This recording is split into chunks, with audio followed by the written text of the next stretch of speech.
Hey, everybody, I'm Mike. I'm Bob. I'm Jim, filling in for Tim. We upgraded. And this Board Game Rundown. Welcome to Whiskey Wednesday, where we cover games from the ground up.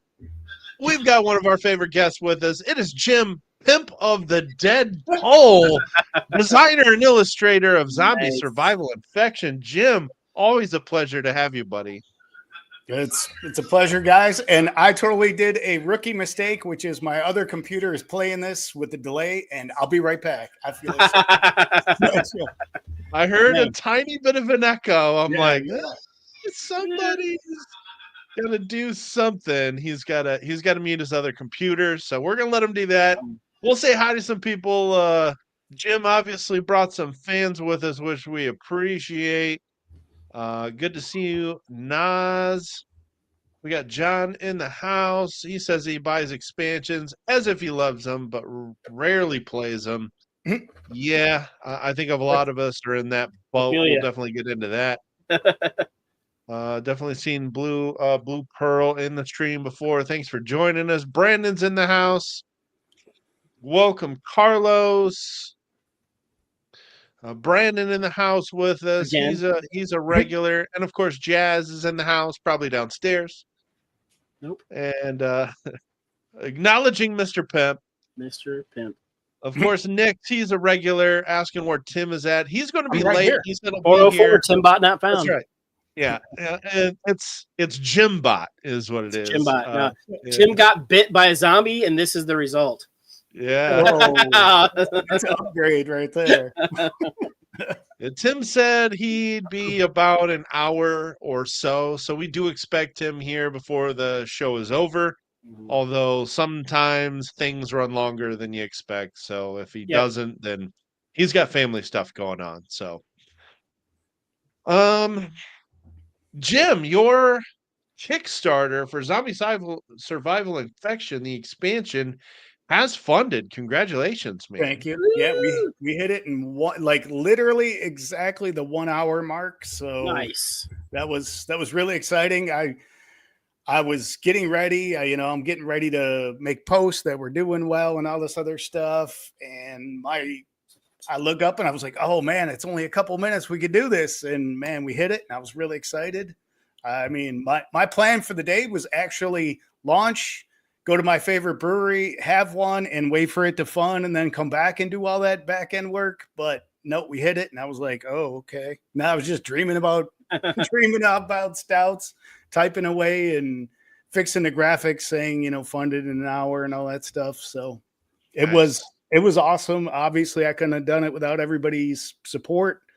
Most everybody was returning backers, which is great, especially since it's a smaller buy-in, so it took a bunch. Took more. Takes more. Yeah. I will say, advertising has become a pit of despair, even more than before. So yeah. I guess I'm just lucky that I got a good base of people that I built up before it became the pit of despair it is. So, yeah, I have been hearing that a little bit lately, that advertising on I don't know if you have done sponsored posts on Meta platforms. I've heard those returns have been fairly minimal here lately, pretty atrocious. Yeah. Yep. And I will tell you, there is a return that I'm getting every hour. On the hour, I get a spam from somebody saying that my account's going to get shut down because I got, whatever. And these are just copy and pasted and sent out as scams. Yeah. And the fact that they are putting people in Facebook jail for, saying things that maybe whatever. But the fact that they're doing that, but they won't shut down people sending out these messages in mass. And it's the same freaking message. There's no way your back end doesn't know that's a scam. Right. Exactly. Wow. Yeah, AI can easily scan something and be like, hey, wait a minute, this the same message that this person received like 10 times. So yeah. But Jim, I saw you make a comment about that. I think it might have been in the Board Game Design Lab community, potentially. I recently have been using some of my rundown social media experience in my 9-to-5 job I now have access to the 9 to 5 Facebook page. So I've actually been creating ads for my day job, and all of a sudden I'm getting flooded with that exact same copy paste message. Yeah. I've gotten 6 of them from 6 different people, clearly fake, copy pasta. I've reported every single one of them, and every single time Facebook's like, no, we kept it up because, like, well, because you're trash. Right. Because they're getting a kickback. Oh. But let's not rant about that despair too much. We gotta talk about other fun stuff. Like, what are we drinking tonight? Yes. I was great segue. I was gonna backtrack slightly because you're my favorite person to ask what you're drinking tonight. So why don't you kick it off? You wouldn't let me steal that thunder. You had to backtrack. I love it. No. He's like, no, you don't get to intro the segment. Mike's doing it. I have to go last, and I do all the segues. Mm-hmm. Well, can we get somebody to call in while Mike is talking? Yes, please. All right. So actually, my buddy, I didn't see him pop on yet. He probably will. My buddy, he's on the Go card in the expansion. He bought me this Centauri World Whiskey, and this is a blend of.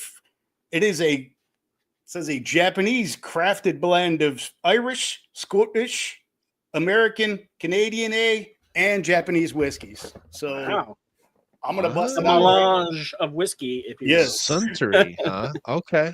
Yep. Nice.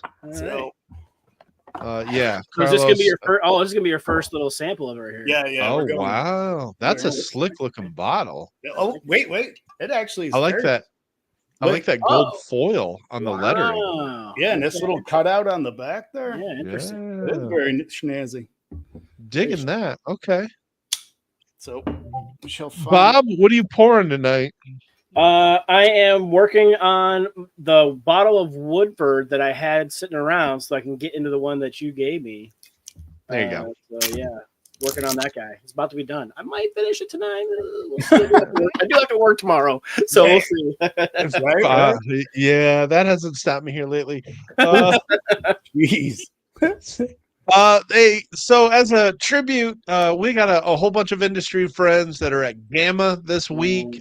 Wish we could be joining them, of course. Right. Which is in Louisville, Kentucky, which is Bourbon Central. So I had to grab one of my favorites that is distilled in Louisville, Kentucky, Michter's Straight Rye. Love everything I've had from Michter's. First time trying their rye, and I'm definitely enjoying this too. Nice. Cheers.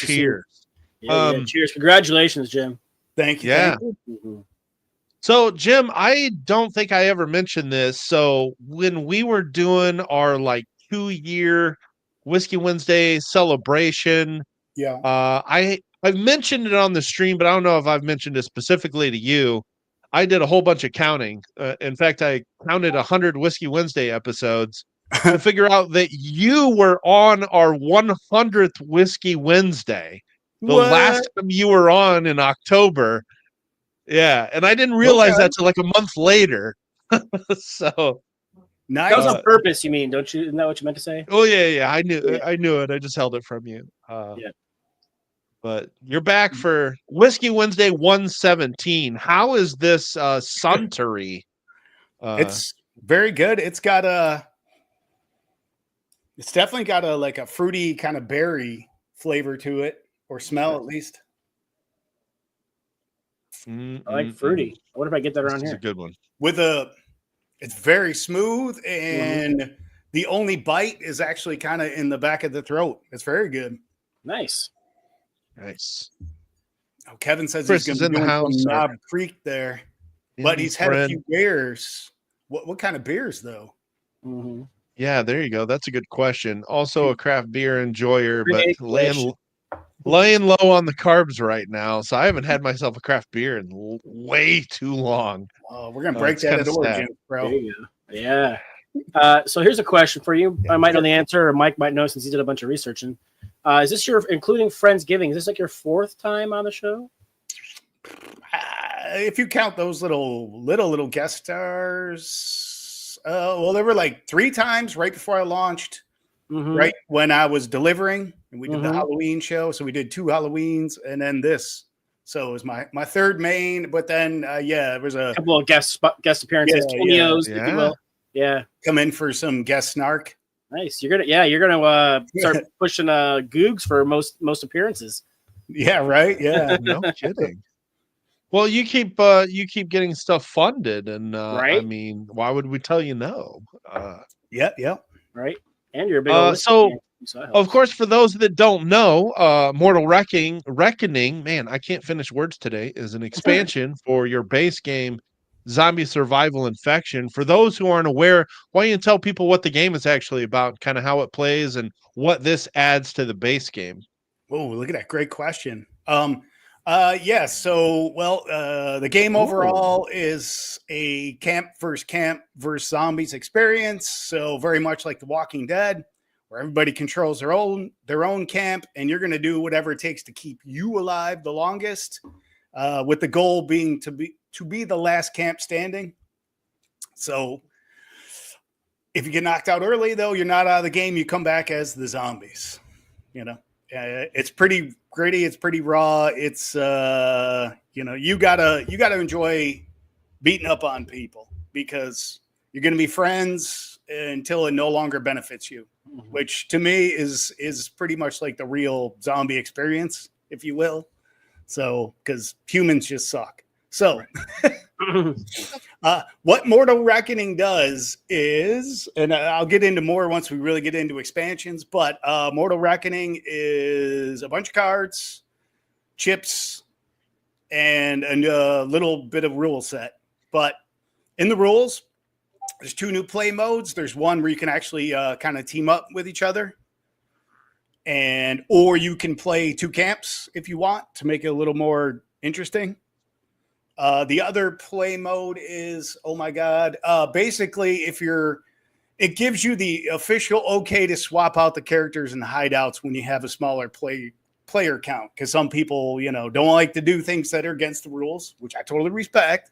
But this is like, hey, it gives you the rules. Go ahead. Right. This gives you the official, and it tells you basically for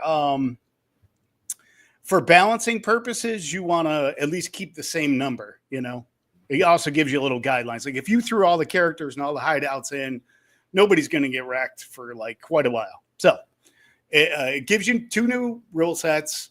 Then it also gives you 2 new starting camps. That's second card. Yes, including all the chips you need to do that, so that you can raise the player count up to 8. I will tell you, the game doesn't take much longer with 8 players, because there's only so many people to go around, so everybody ends up with less. You know what I mean? Even though it gives you more, the math still works out that everybody's going to end up with less during the game. All right. Then it comes to the cards. Inside there are 4 new characters, 4 new hideouts, a bunch of cards to make the balance right for larger player decks, but also some new cards in there for all, play levels. Right. A couple of my favorites. I don't know if you guys grabbed the graphic. One is the Loyal Dog. Yeah. The Loyal Dog allows you to pair it with another character. And I know some people can be sad. You got to kill off the dog before you kill off that character. Now, you guys probably seen this by now. Like, I want my games to be both attack and defense. So you could protect one of your best characters with the dog. So you got the survivalist or the zombie the zombie slayer. Yeah, you could protect them with the dog, or you can be a complete POS and say somebody has the know-it-all or the corporate executive, and you play the dog on them. Now they have to kill off the dog before they can work on the executive. So complete dick move. Yeah. Or you be the good guy and just worry about yourself. Right. The same thing, if you go back a card, we got the Coward. He's in there as well, which people would think of him as a throwaway character, because the Coward says, basically, if ever your hideout gets destroyed, he goes to the person with the next most survivor, or the person with the most survivors. So basically, it forces everybody at the table to count up their people. So you could get an accurate count of where you stand in the game when this guy gets moved around. Also, there's a card in there called Vendetta, which allows you to kill a character in your camp to kill a character in somebody else's camp. Why not use the coward? So, you play him on you for one round or whatever, and then use them to get rid of somebody else. Mm-hmm. So Nice. we got some questions in there, but that's it in a nutshell. I was going to save some of it. Like basically it slides right into the game and you're not going to notice like a difference, which was going to be like one of my points when we were talking about it. Yeah. I don't want to steal my own thunder, as Mike says. Sure. So. Jim, that's definitely one I'd want to hear you answer. That was the question I was going to tag. Yeah. Well, what's the whiskey you're saving in a zombie outbreak? The whiskey. Ooh, man, it's going to be, it's actually right here, but I don't have much of this, but dear God, I wish I had more. So I would go with totally, if I had got to save anything, it's going to be Golden Blood, which is the Cannibal Corpse whiskey. Hold on a second. Oh, wow. Whoa. So Nice. yeah, Three Floyds, which is kind of up near you guys. Yeah, it is. Yeah. Three Floyds came out with, I think it was last year or the year before, they came out with Golden Blood, which, it's got a Vincent Locke label and everything. And they made it for the guys in Cannibal Corpse. And is it good? It's good. It is fire though. You gotta be ready for it. Okay. They didn't got some spice to it, maybe a high proof. I think she's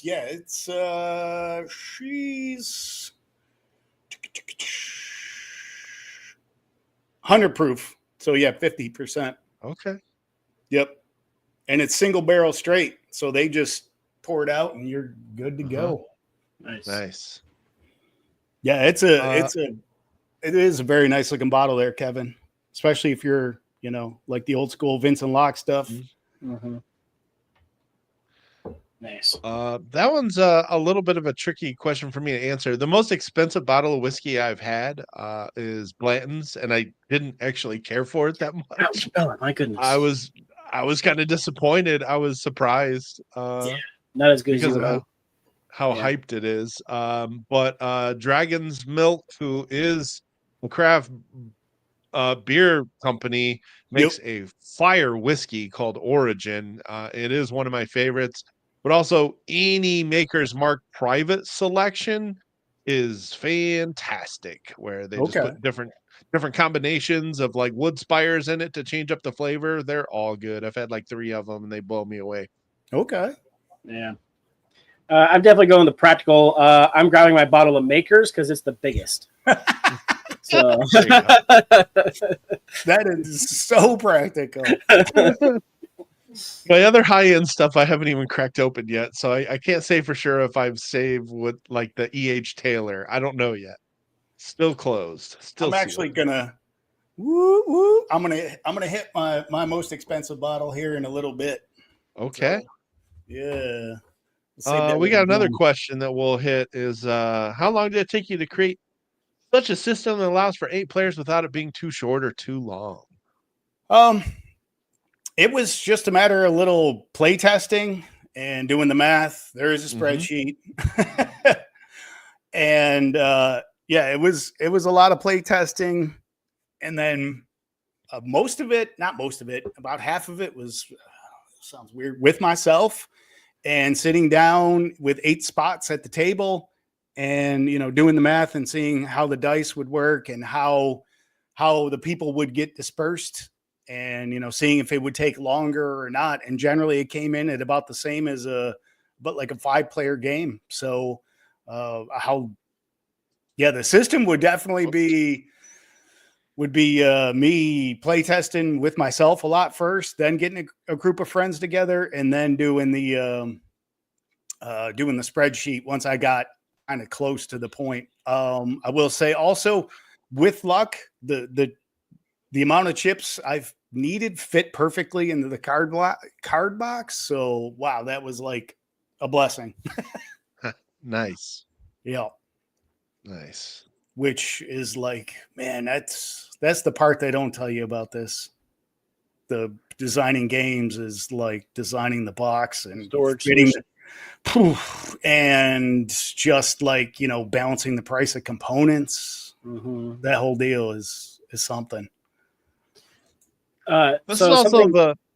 Oh, Go.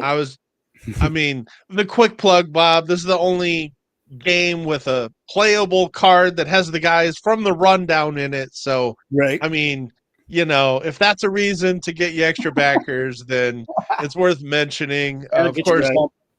Tim bot there with a recognizable hat, Bob with a recognizable long hair, and me recognizably being way taller than the other two. Oh, Oh, of- wait, he's here. Everybody quiet. Tim, Hey, we guys, were thanks for content showing with up. Jim It's been bot. great hanging out with everybody. We'll talk to you yeah, later. right. Thanks everybody for being here. God damn it. Hi, Tim. What's up, guys? Hey. Brandon, yeah, metal tokens are not going to fit in the box. Actually, they will fit in the box. What you need to do is take out all the cards And then put them in the box. That's it. yeah, just put the tokens in there and call it a day. Mm-hmm. So they will fit for sure. All right, what did I miss?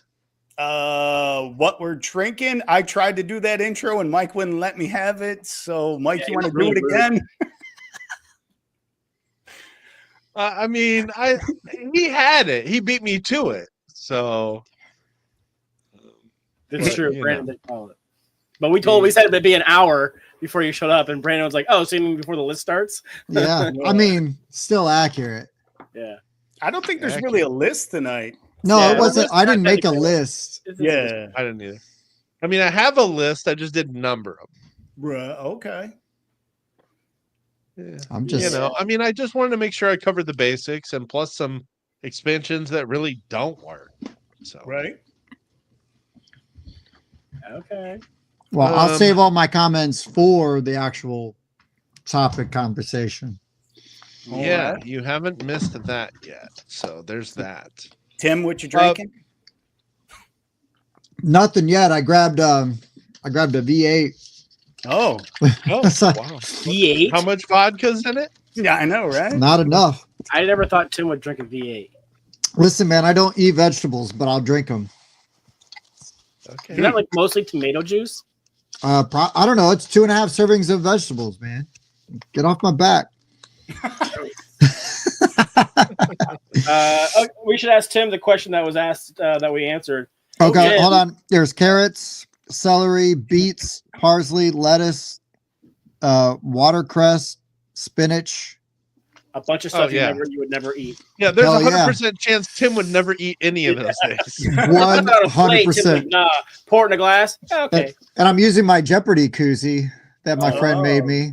nice. Nice. So, That's hilarious. Right. So, quick question, Tim. yo, If you're done shaking, never. if the zombie apocalypse hits, what's the one whiskey you're saving out of your collection there to take a break, kill zombie, and then take a drink? Oh, Wild Turkey 101, baby. Let's go. You can set fire with it. You can drink it. You can, Multi-purpose. Man, yeah, man. Utilitarian right there. we got to at least get you stepped up to Wild Turkey Rare Breed or something. My goodness. It's got to burn, Uh, baby. I'll allow it. Andrew said he was going to be a backer. Boom, there For you go, those that, PTR bump. of course, want to check out the campaign, you can just go to the description in the video. The link is right there. And that's the You prototype can, box. Yeah. If you're already a backer, you can pledge to get the expansion and the new player mat, like I've done here. Oh, Oh, look at Yeah, Mike. that mat right there. Yeah. But before we get into expansions, it's a fun game. I love how it starts with just like, okay, you're just kind of playing your cards Yeah, and you're you're gonna be really trying to nice. figure out, all right, who's going to end up being on my team here? And then you figure out who your alliances are. And then somebody gets bit and it becomes a free for all. Like it's just, it's all right, nice. Yeah, yeah. go on. Yeah, everything. Sorry, shit's hit the fan. I gotta start buying as many people as possible, and the zombie's trying to take over, and you're just trying to survive. Mm-hmm. It is Which is 100% how, nice until it isn't. And then yeah, which is how that usually goes in shows and movies. Right. All things sounds all great fun and until games somebody gets until someone gets bit. Yeah, then Yeah. I tell you what, my Magic buddies really enjoyed this game because like usually we're like slinging spells at each other and kicking each other's butt that way. But we played this game a few times and like they just wanted to re-rack and play again. Okay, and that's always a good sign, So very yeah, nice. hell yeah. Cool. Well, I'm gonna have to drink for Tim, and we'll get this out of the way before we get to our list. So my most expensive right here is some Whistle Pig 18. So nice. I'm gonna hit a little bit of this bad boy. I will tell you, I did not buy this. A buddy of mine, a vendor, bought it for him when he was doing a convention here, and he left it at my house. So. Right. Yeah, I was like, sure, you don't want to take this with you. So, nah, I'm not gonna pack in my luggage and risk it. So he just told me I had to share it with any mutual friend that came to the house, which I have. And there you go. Yeah. But I will tell you, I mean, it's like you can look it up how much it is. I don't want to be that guy, but it's not that good. It's really good, but not that good. Not that good. I will tell you, get Nika from the barrel for, depending where you live, anywhere between $69 and $80, and it'll be far better, and you won't feel bad about it. Nice. Yeah, it's kind of funny. Everything I've overpaid for, I was like, meh. Right? Yep. But yeah, I've heard really good things about that one. But yeah, it's interesting how you get something in that price range. It's like, well, it's decent, but I wouldn't pay that for it. Right, exactly. Yeah, I think at a certain point you start to expect it to taste a lot better, and when it's not, it's like, okay, well now it's kind of really the cost is hampering my enjoyment. It's like I go to sniff it, and all I smell is like the loss of money in my bank account. Which I smell the chicken nuggets I'm gonna have to eat for a week to pay for this. Right. Smells like McDonald's, I guess. Dollar menu. Again. Yeah, the dollar menu. That's kind of like if you go all in on a Kickstarter to get all of the expansions, and then you find out you don't even like the base game, and you got this extra $200 worth of expansion content that you're never gonna touch. It is kind of like that. That's a good segue, Mike. What examples do you have? Show us on the Kickstarter page where they hurt you. Right. Again, I can show you my wallet where it hurt me, but yeah, exactly. So yeah, that's what we're Jim wanted to talk about tonight is expansions. Do you love them? Do you hate them? Does every game need an expansion? Well, if you know me, the answer is no. They don't. They don't.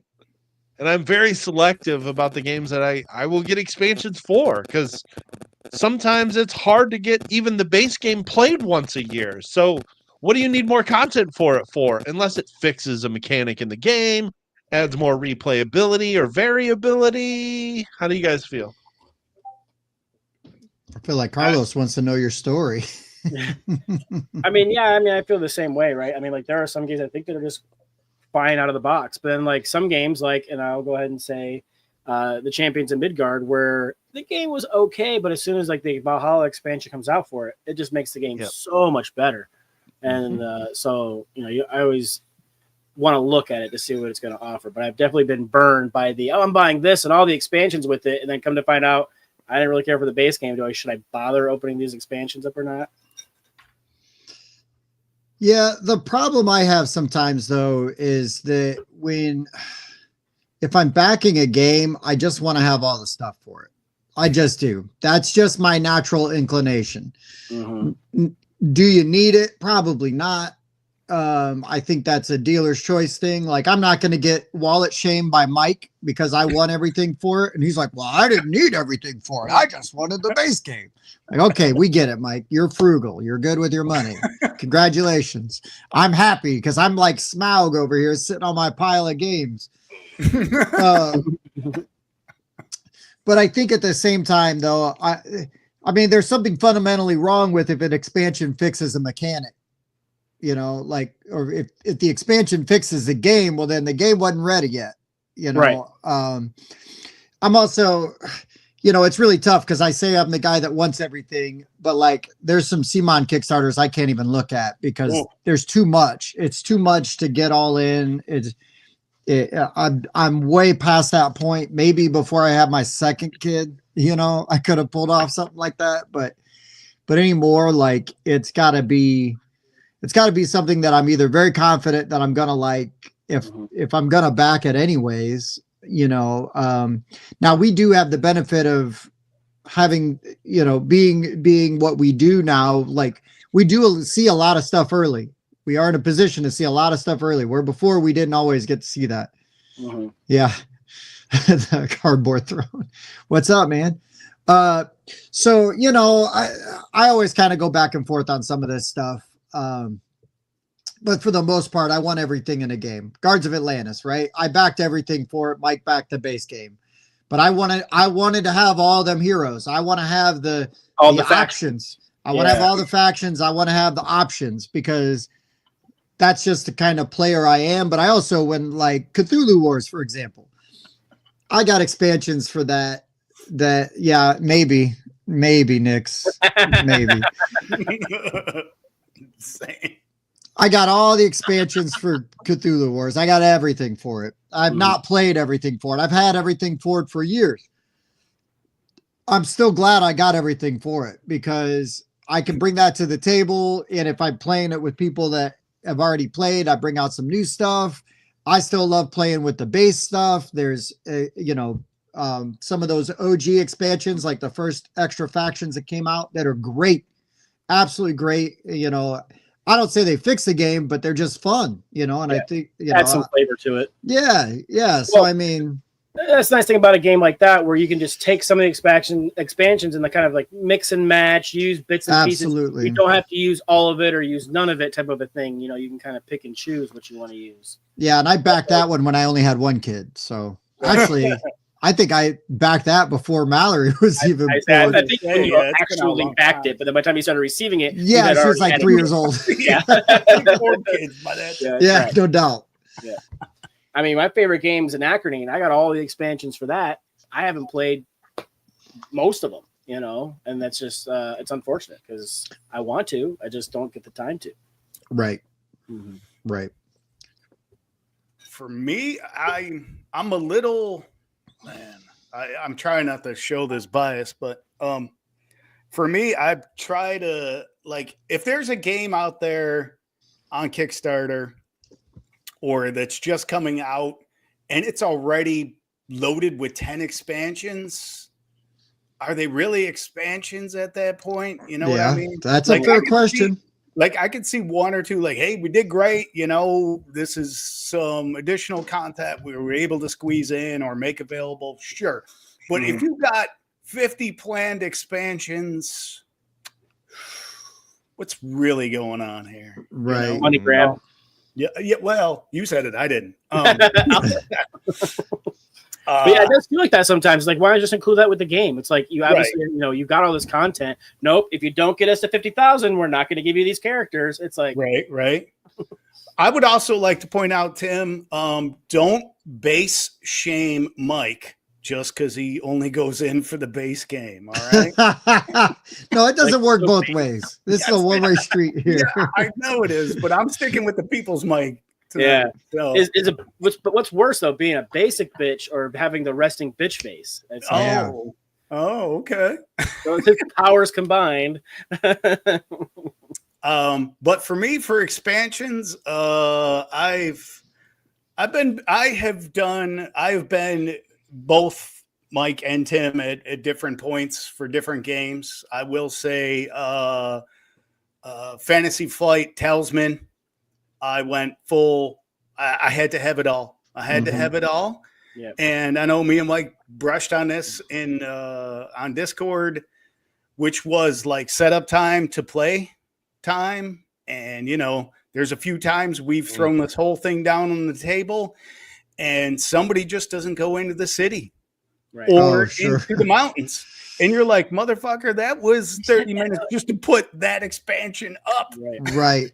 But you Right. like played Talisman before, though, and you knew you liked the game, Mhm. right? Well, yes. Yeah. So- I know. I totally did. And I played Yeah. like the OG, like one with the cardboard standees, which Mhm. was actually, it was more fun than the Fantasy Flight one, which was still good. You know, it does have some issues. And if you get beat, you know, now you're just stuck watching everybody else play for 6-7 more hours, you know? So, but also, it's another thing about expansions, and that's a perfect example. If you put in all the cards, and you make that super deck in the center of the table, one, it won't stand, but two, this happened last time we played. It was like treasure, event, treasure, monster, like level 12 and everybody's first level, and you're like, well, that's life. And then it was like treasure, event, and like nobody could level up, and it was just like, oh my god, we were doing like speed Monopoly, like throw the dice and you were taking a turn before the other person. Just go. Just go.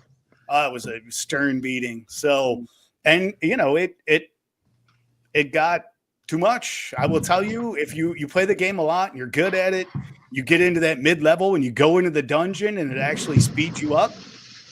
And that expansion's great. But so, yeah, which gets into a whole thing about expansions, which I don't want to segue because, man, I'll steal Mike's thunder. So, No, you're good. All right, people's mic. Well, you've got like some of those games, I think, that are trying to be everything to everybody.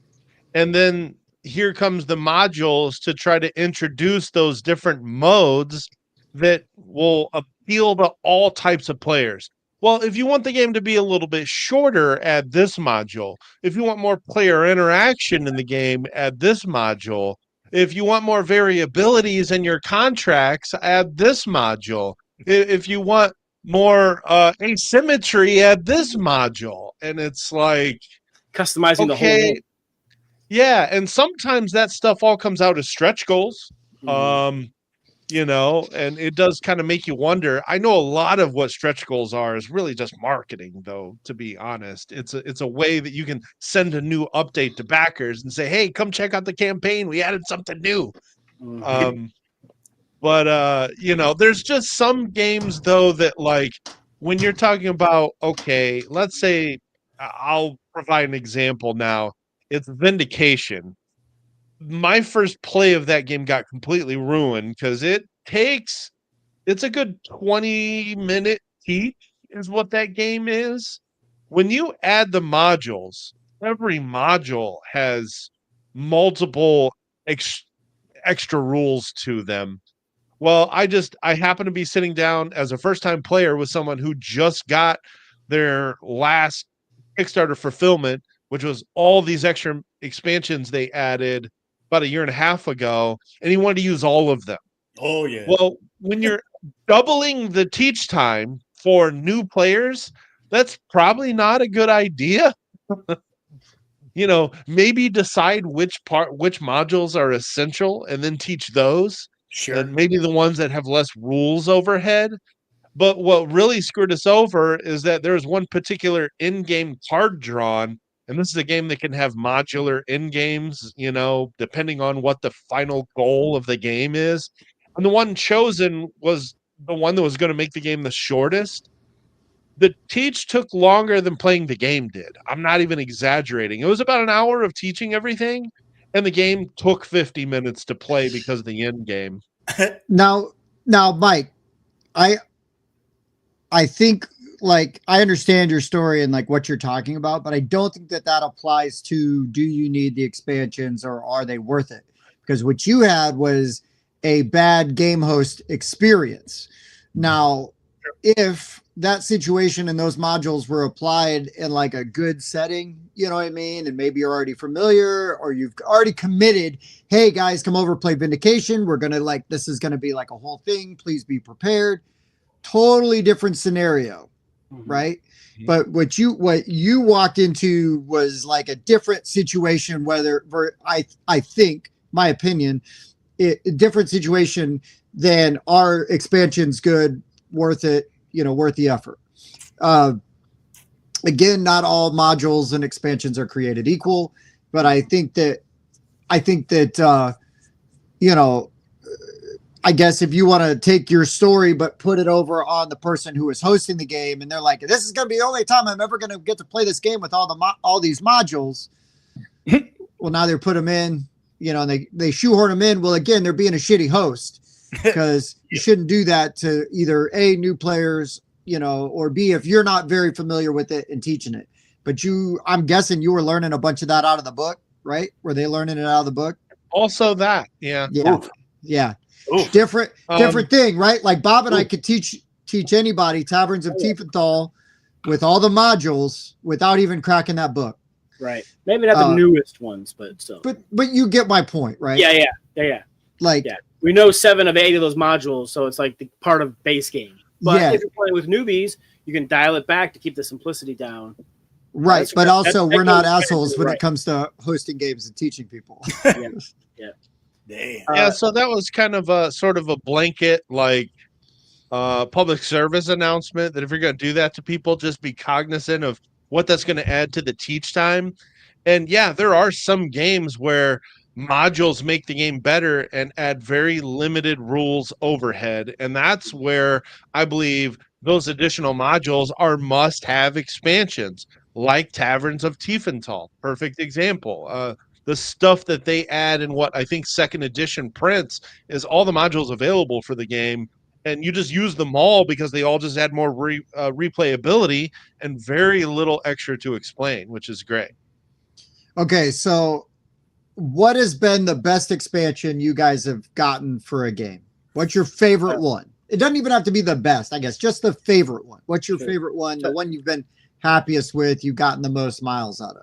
Before I'll let you guys think about that. Before we dip into that, I wanted to get my opinion on this stretch goal situation. Yeah, me too. Oh, okay. Yeah. Oh, okay. Yeah. We're in the stretch goals. I've backed literally hundreds of games on Kickstarter, right? And so the whole mechanisms behind stretch goals, I don't like it. It's like, look, if you develop this thing for the game, you should include it in the game.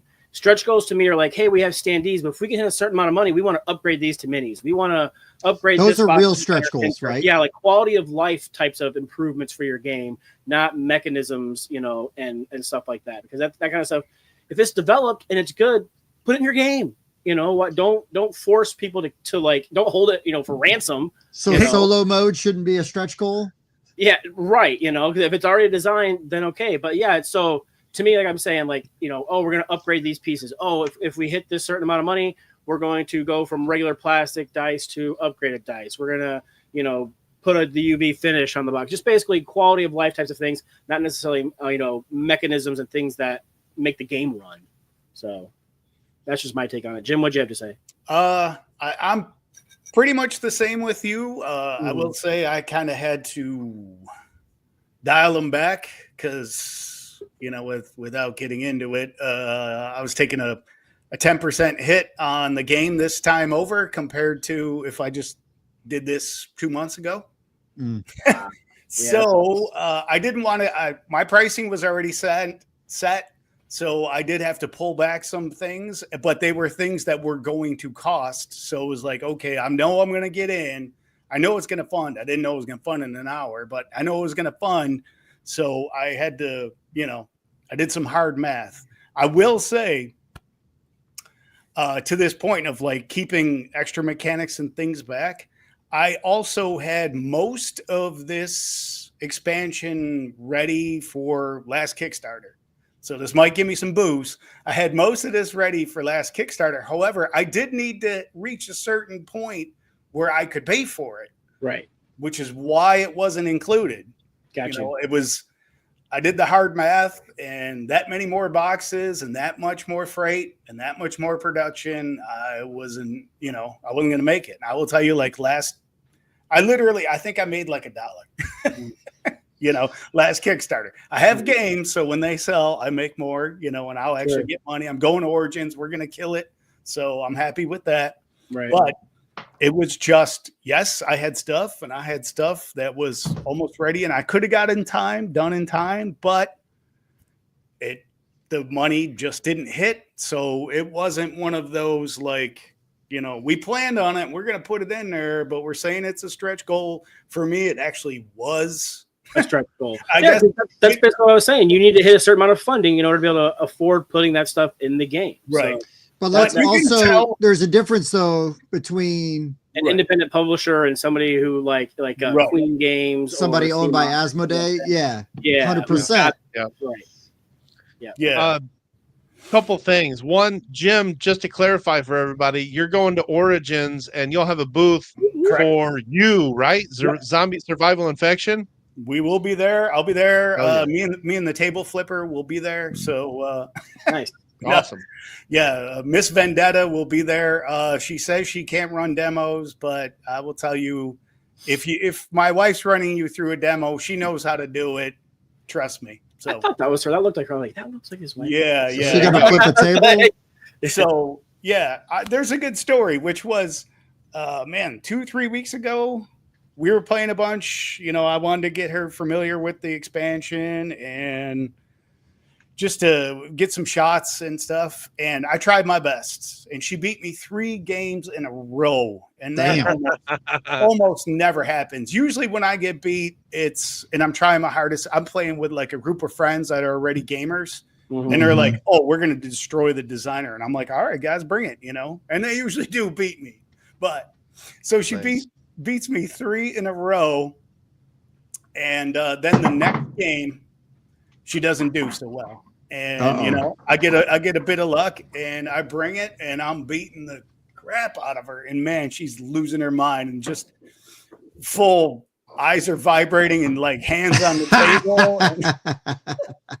The rage.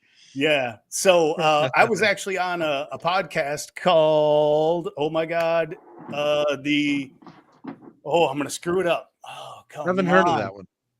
Right? Damn it. I'm failing here. It is Zombie Book Club. So I was on their podcast. It just went out Sunday and they cover, books and zombies, giving them a plug because I gave you guys a plug on their show. But Oh, really? Thanks. they go over, zombies in literature and zombies in general and all that fun stuff. And I told them about Table Flipping Cat. So, and how I'm excited for you guys to meet Table Flipping Cat. And hopefully we can play a game. And I will tell you, get her. I don't know if she's listening because she's at a work event right now, but I say get her and just so you can see the rage. Nice. All right. Normally I wouldn't do that, but hey, look, I do take Yeah. requests. So, We'll definitely be at Origin. So if anybody's there, definitely go check out Jim's booth. Come find us and play some games. You'll probably Kevin, find us hanging out at also- Jim's booth every once in a while. Yep. Yeah. Also, Jim, you pulled a lot of people to this channel that are new to our chat. If Yep, you're new yep. to our channel, give us a thumbs up and a sub. We appreciate it. We're getting really close to 7,000 subs, so we would appreciate getting the bump. hang on. One thing I told people if we hit 20 thumbs up, I was going to give away a special prize. He did. Nice. I did. So if we get to thumbs up while we're still live, 20, let me know. And if I could do a giveaway, now's a good time, Mike. Well, we've got 13 right now, so Okay. 13 thumbs. Get on it. we need more thumbs. I'll keep an eye on that in the other tab. I assume that's why you had it up as well. Yeah. So the other thing I didn't want to like totally is that a It could be a sneak peek giveaway. of what people would get? I don't wanna- do a giveaway. Derail the conversation, but I did want to address something you said earlier is Okay. that there's an advantage to at least you went into your campaign knowing about the 10% price increase. Yeah. I'm hearing about some publishers that their game got funded last year Yeah. and now they're looking at the game coming into the country with this price increase. Like, do they stick it to the backers? Do they swallow it? So Right. unfortunately it is an increase, but at least you went into it knowing that. Yeah, I had to scale pretty quick, but yeah, luckily. For sure. For sure. Oh, we're at Oh, 18. oh, do I need to refresh? Oh man. Oh shit! It's got to be YouTube likes. Facebook likes don't count. We are at 18. So, Down with they meta. count. Oh. Thank you, but we're counting YouTube likes just for the record. Right. Oh, I can do a now giveaway if Mike's that'll up some more likes. throwing in caveats. He's like, well, I mean, we would give it to you, but Right. we didn't get enough Twitch likes. Yeah. Nobody pays attention to that. We'll get 2 more likes to a stretch goal of even more stuff. There you go. Oh, wow. I got burned by my own. Got burned. All right, I'll tie it back into Tim's question. Best expansions. Lords of Waterdeep, Scoundrels of Skullport. Yeah, your favorite one. Your favorite one. Yeah. Yeah, I'll never play without Scoundrels of Skullport. Lords of Waterdeep was my my gateway game. It's the one that my uncle showed me back in 2012 that I just fell in love with. I asked to play a second time that night. It was the first game I added to my collection as far as the modern hobby goes, and it was the first game I started showing all my buddies. And I will never play it without Scoundrels of Skullport. There's just more cards, more variability, more buildings to buy, and I just love the risk and reward of collecting the skulls because they count against you at the end of the game. But all of the new worker placement spots have those skulls, so your best worker placement spots may potentially cost you points at the end of the game, but there's ways to get rid of them throughout the game. So trying to dump those as you continue throughout the rounds. I will never play without Scoundrels of Skullport for sure. That's my favorite expansion. Okay. I think we hit our thumbs up, but Ooh. we can do it. I can do 2 giveaways when it gets to my turn, but Okay. We're at 20 likes. We are. Woo. I'm looking around the room trying to figure out what my favorite expansion would be, and my guess is it's probably in a game that's downstairs, and I'm not seeing it right now to trigger a thought. So the easy low hanging fruit that I could pick would be the Exosuit expansion for Anachrony. I would never play without it. Yes, it's just a cosmetic type of expansion, but it makes the game feel so much cooler to take your little worker and actually slide them into a mech suit and then put that out on a board. So I mean, it's like you were talking about earlier, though. That's a quality of life, sort of expansion, right? Yeah. Like you could play the game. The game's totally functional. The game doesn't that expansion doesn't fix a broken mechanic. Looking at you, champions of Midgard, it just makes it more fun to play. Yeah. Man, favorite expansion? I mean, I know, right? That's what I was doing. As you guys are started talking, I'm like, what could it be? What could it be? I mean, there's so many, right? Like I could go again. I could go back with like the OG Cthulhu Wars like expansions, the extra factions. There's stuff for like Marvel Legendary, like some of those little box set expansions, Sentinels of Multiverse, like those extra characters you can get, like those character packs are amazing, and like give you just different options, it's hard to see those as expansions as much as just sort of like add-ons. I think I got to go with my favorite expansion being the Rogue One expansion for Star Wars Rebellion, right? Nice. Gives you some extra stuff, kind of streamlines combat. I wouldn't say that it fixes a mechanism that I felt was broken, but it did improve on the game. Because I would have played that game 100 times.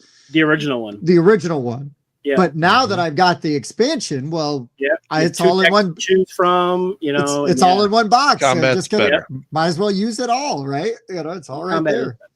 And the additional units that you can deploy is a nice variability as well. Yes. So that's kind of like, in my opinion, like a perfect, like true expansion, and not just like an add-on, like, now here's a different version of Spider-Man you might like, for your Marvel United or your Marvel Legendary. Those don't feel like expansions as much as just more content. And I do think that there's kind of a difference with that. I mean, you can nitpick and, the lines are blurry, but they're there. No, that's a good point though. There's some games where like the modules like if you've got a great game system, base core system already, and modules just add replayability, like the more the merrier. Right. Guards of Atlantis. Yeah. Unsettled. That's got a great core base game, and all of those factions definitely are going to add more replayability with how those factions work off of each other, playing as a team.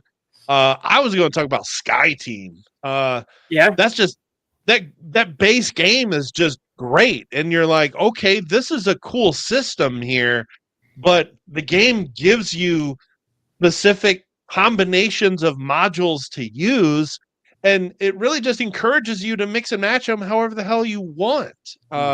And the more you mix and match and kind of add things, and you can tweak your difficulty with them, just man, that is a perfect example of a great core system where the modules just give it to me almost infinite replayability. For me, like thinking of it on the spot, I'm going to go back again to the Talisman example, I think probably, which is like the dungeon's great and it always gets used, but the mountains with the Avery almost never get used. And it's like, this was nothing. I do overall like expansions that fit in without you noticing. You know, or like the additional content, or Brandon was throwing out, he likes ones that up the player count, things like that. You know, I do kind of like those as well. One example, which is also a really good and bad one at the same time, would be like Smash Up. Oh, sure. No, like, that's a good one. It gives you different teams. Are they really expansions? Nah, not really. Like some of them do have slightly different rule sets, and those actually end up sucking, you know, compared to like what's already there. You know, not that it's the best game ever, but like they do end up sucking. So, The perfect comment there. That's my issue. Right. See, well, to that was kind of this one I made, and this I said I was going to get back into that. Like I wanted this to slide in, and without you really noticing. So the chips you don't notice, more camps you don't notice, you don't play it, and then the card count you don't throw in the extra cards that are for the other, you know, player counts unless you need them. But there's new stuff for, you know, your lower player count kind of cards with new fun card combinations. So that was definitely something I wanted, where it fit, and it will also fit in the box you already have, which is the other peeve for me. You know, some people love collecting boxes, and I do not. You know, no. If it can fit with what I was already given, that's great. You know, if there's a whole bunch of them and it gives me a new board, okay, I might have to swallow a new box. I totally get that. But, you know, if it's a smaller one, man, just slide right in, call it a day. You don't even know it's there, you know, and there's like no crazy rule changes or anything like that. I'm cool with that. You know, that's something I was going to bring up too. That's kind of a good segue. One of my big pet peeves is, so we're talking about Kickstarter games and then they come with expansions. If it's a pre-planned expansion, it better fit in your friggin' base box. You know, it's sure. It drives me crazy. You know, it's like, and like, cause like Tim, I'm like, I hear you, like you want to have all those extra factions and shit, but like you were saying, you don't want to carry around 8 boxes when you go somewhere. Dude, that Guards of Atlantis box is way too small. They needed it to have a big box if you got everything, so you can fit all that shit in one box. You really My do. buddy, I he's a big game collector, and he stopped halfway through Talisman, and he was just like, you got it all, so I'm not going to, because it's too much stuff. But can I do a giveaway? Yeah, man. Yeah, you're the guest. Please do. All right, let's see if I know Tim can answer this, but everybody in the chat, get ready. I'm going to give you a trivia question. Yeah. And I know Tim is definitely going to get it. So Tim doesn't count. Right. And neither, if Andrew's here, neither does Andrew. Andrew wins too much. Yeah, Bob, that's what I need. That's what you need. It's for Warhammer figurines, but I have all my Zombicide like painted minis in here, and that's what would be good for your you can put all your dudes in there, and then the zipper thing in here, you put all the cards, you know, like the faction cards.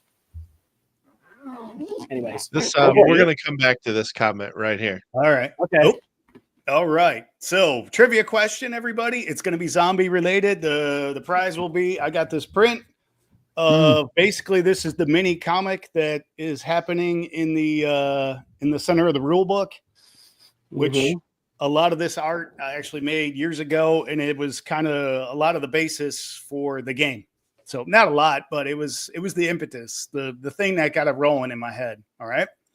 So for this print, I'm gonna ship it to you. We'll have to get your info. If you're one of my peeps, you can hit me up on Kickstarter, or if you're a normal board game rundown guy, I guess we'll screw Tim over and he can collect the information. Yeah, that's fine. I'll gladly take that hit. Right. I mean, he would just re-forward me Andrew's information for all the other contests. So, man, it's a shame that thing never showed up at his house. So I can't explain how it's hanging up back here, but it's weird. Damnedest thing. Weird. All right.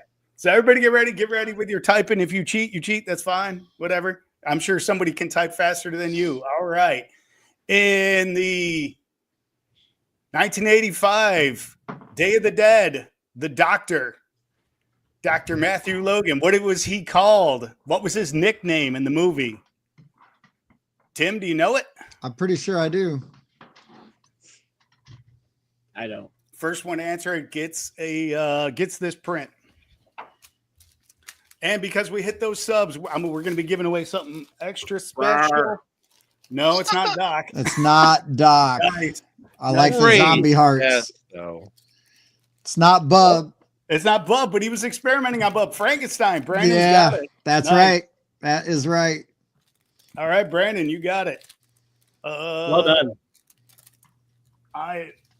Nope, but I got my own version of Bub in here. There he is up there. So, yeah. Nice. Brandon, this one is yours. All right, Jim, who's a better zombie, Bub or Tarman from Return of the Living Dead? Oh man, they're both iconic in their own way, right? Right. Return of the Living Dead is it breaks for it's a splinter in the zombie mythology. Dude, it was one of the, I don't want to say one of the first, but it was definitely one of the early, better black comedies. Oh, yeah. In the style of zombies. So, man, they're kind of both favorites. I think, you know what? I'm going to go ahead and give Bub just that little click above because that idea and that character for me is in my game, the Doctor, the Twisted Doctor, that's actually, in this comic, he appears throughout it, and he's doomed every time because he's the one experimenting with the undead. He's fucking with them, and you do this long enough, obviously you're gonna lose. So right. I'm gonna have to go ahead and give the edge to Bub for getting his revenge. Yeah, so, yeah. That's fair. That's fair. As a kid, Tarman was the scariest zombie I'd ever seen, though, in my life. Mm-hmm. The only thing that looked close to that was just as scary is in RoboCop when that dude gets all the acid dumped on him and then he gets hit by the car and explodes like a rotten watermelon. That dude could have been Tarman. But hell yeah, I knew this was the right chat for that question, though. Right.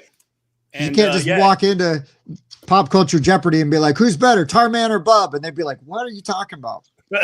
I thought we were nerds here. Let's go. Oh, yeah. LJ just pointed out that Table Flipper is in the chat tonight. Yeah, we saw her. We saw her. So, yeah, but I got 2 more giveaways. So, next time around, I'll give away 1 more. I will tell you the last one is hopefully a backer wins this. I do have prototypes of the playmat where I was trying out different styles. So I have a playmat that I literally only have one of. There may or may not have been some beer spilled on this. I make no Authentico. Hey, that just means it. Yeah. Mm-hmm. So, yep. That is coming. That'll be the 3rd one, but we'll do another one on my next turnaround. But boop. All right. Brandon said he messaged you in the Discord. So I just saw that. Yep. Cool. All right. and then we got to hang out with Brandon. Actually, Jim, you were playing games with me and Brandon at Gen Con late night with his group. They were down from Atlanta, right? That was Brandon, wasn't it? Was Yeah. it At Gen Con late night. Believe it was. Was that drunk? Yeah. Okay. I mean, maybe. Wait, that was Gen Con? That had to be Origins. That was No, Origin. I wasn't at No. Origins, remember? Oh, yeah. You were at It was Origins? Gen You're Con. right. It was Gen Con. Check the memes. We were at the long tables. Yeah. squeezed in there. Yeah. Yep. Okay. All right. Yes. All Oh, right. hell yeah. Let's go, Brandon. It's going to be a good time, man. You and Nice. your crew were great. They were great. Yeah, yeah. They were a good group of people to hang out with. Really fun. I remember that now. Yep. That was because you weren't at Origins. How about some more mandatory expansions? Mandatory. Ooh. What? How about ones that definitely made the game better, or did we kind of cover that with favorites, or which ones that absolutely suck? Ooh, That yeah. break the game. I Yeah. was real quick. I wanted to add one that I know Okay. Tim and Bob would back me up on for mandatory is the up expansion for Lords of Vegas. Yep. Yes. Yep. And then I saw Oh, yeah, I was somebody trying to think of one. somebody mentioned the Carnival of Chaos for Thunder Road. Also, Yeah. man, took a game that I loved and really improved it, and probably is the main way I'll play that game going forward. I kept trying to think of. I know there was a game that we had played, and then we finally played with the expansion, and Tim and I were like, yeah, we're not going to play this without this now. There's no way because it just slides in, it makes the game so much better, and it was Lords of Vegas. Yeah. Yeah, 100%. It just Yeah. makes that game so much more interesting and competitive. So much more interesting. It makes it easier to get like the bigger hotels, you know. And I actually saw somebody hit the game over, like, you know, usually getting all the way up to the end is almost impossible without that. But with that expansion, you can actually end the game via points instead of number of rounds or whatever, running out of cards. Then a couple others real quick. Somebody mentioned Prelude for Terraforming Mars. Have to agree because it does shorten the game, and the beginning of your engine starts really slow, ramps it up a little faster. And then we were talking about expansions that add to player count. The Corruption and Ascension expansion for It's a Wonderful World ramps that game up to 7 players, which I think is a fantastic 7-player game, by the way. Mm-hmm. I enjoyed that. The first time I played that game, learned that game at like 7 players. And it still plays in like 45 minutes. Oh, it's so fast. It was still really good. Still really good. Yep. You know, the best way to speed up Terraforming Mars isn't Prelude. Not play it. Yeah, exactly. Just leave it on your shelf. I knew that was good. Or play it solo. That's the way I'd rather play it. Tim has not tried the Pharaoh expansion for Ankh yet. Oh, I have not. I wouldn't play without it now. It gives you an extra action, which is really meaningful. And if you have area majority in this whole separate board, you get extra actions at the end when you trigger war. Very, very useful expansion. And I'd also even throw a vote in for the Herb Witches and Quacks of Quedlinburg. Because the 6 pumpkins are like, I'm buying those every time you add that expansion in. There you go. All right, worst expansions. Yeah, I do think there's a distinction between essential and favorite. And that's why I tried to say it that way, right? I think an essential expansion is something like for Champions of Midgard, you know, and where you get the Valhalla thing in there, right? So for Carlos, right, the Rogue One, Rise of Empire, Rogue One, what you guys call that it. is the Same expansion. Yeah. For some people, that's like, oh, you know, I have to have this because I can't stand the combat in the OG version. I get that. I don't have that. I mean, it's not like my favorite part of that game. It's fine, but the playing it with the Rise of the Rebellion or Rise of the Empire, it's like definitely way better. Worst expansion though? Do modules count? Yeah, it's that damn expansion for Foundations of Rome that I always bitch about. Scrolling up. Oh, I saw it too. Scrolling up. I don't know if Tim caught it. Oh, there I it saw is. it. Oh, I saw it. I saw it. It was Oh, Brandon that not said it. it, right? Wasn't it Brandon that said it? Yeah. No, it wasn't that one. No, it Prize was. revoked. Oh wait, sorry, wrong comment. Yeah, it was the wrong comment. But it was still Brandon, Oh, I yeah. think, that said it. There he is. It was. There There he it is. is. Yes. Nothing like Tim, forced trading. Tim notoriously got hosed over by Bob and Foundations of Rome, and we've never heard the end of it. Never will. Never will. Nice. I got one for you, Bob. We talked about it last week while the full 42 was on the show when we talked about worst production mistakes.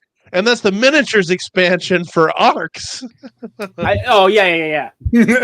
Oh, This wow. is a game where in combat, if your ships get hit, you need to take your spaceship and lay it on its side. Then if it gets hit again, it's eliminated. Well, the wooden ships are perfectly flat on They their look cool, sides, too. so they lay perfectly.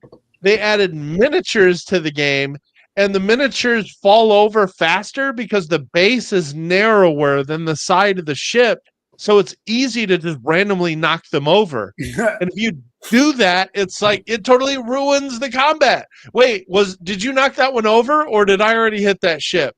Yeah. I don't know. I don't Yeah. know.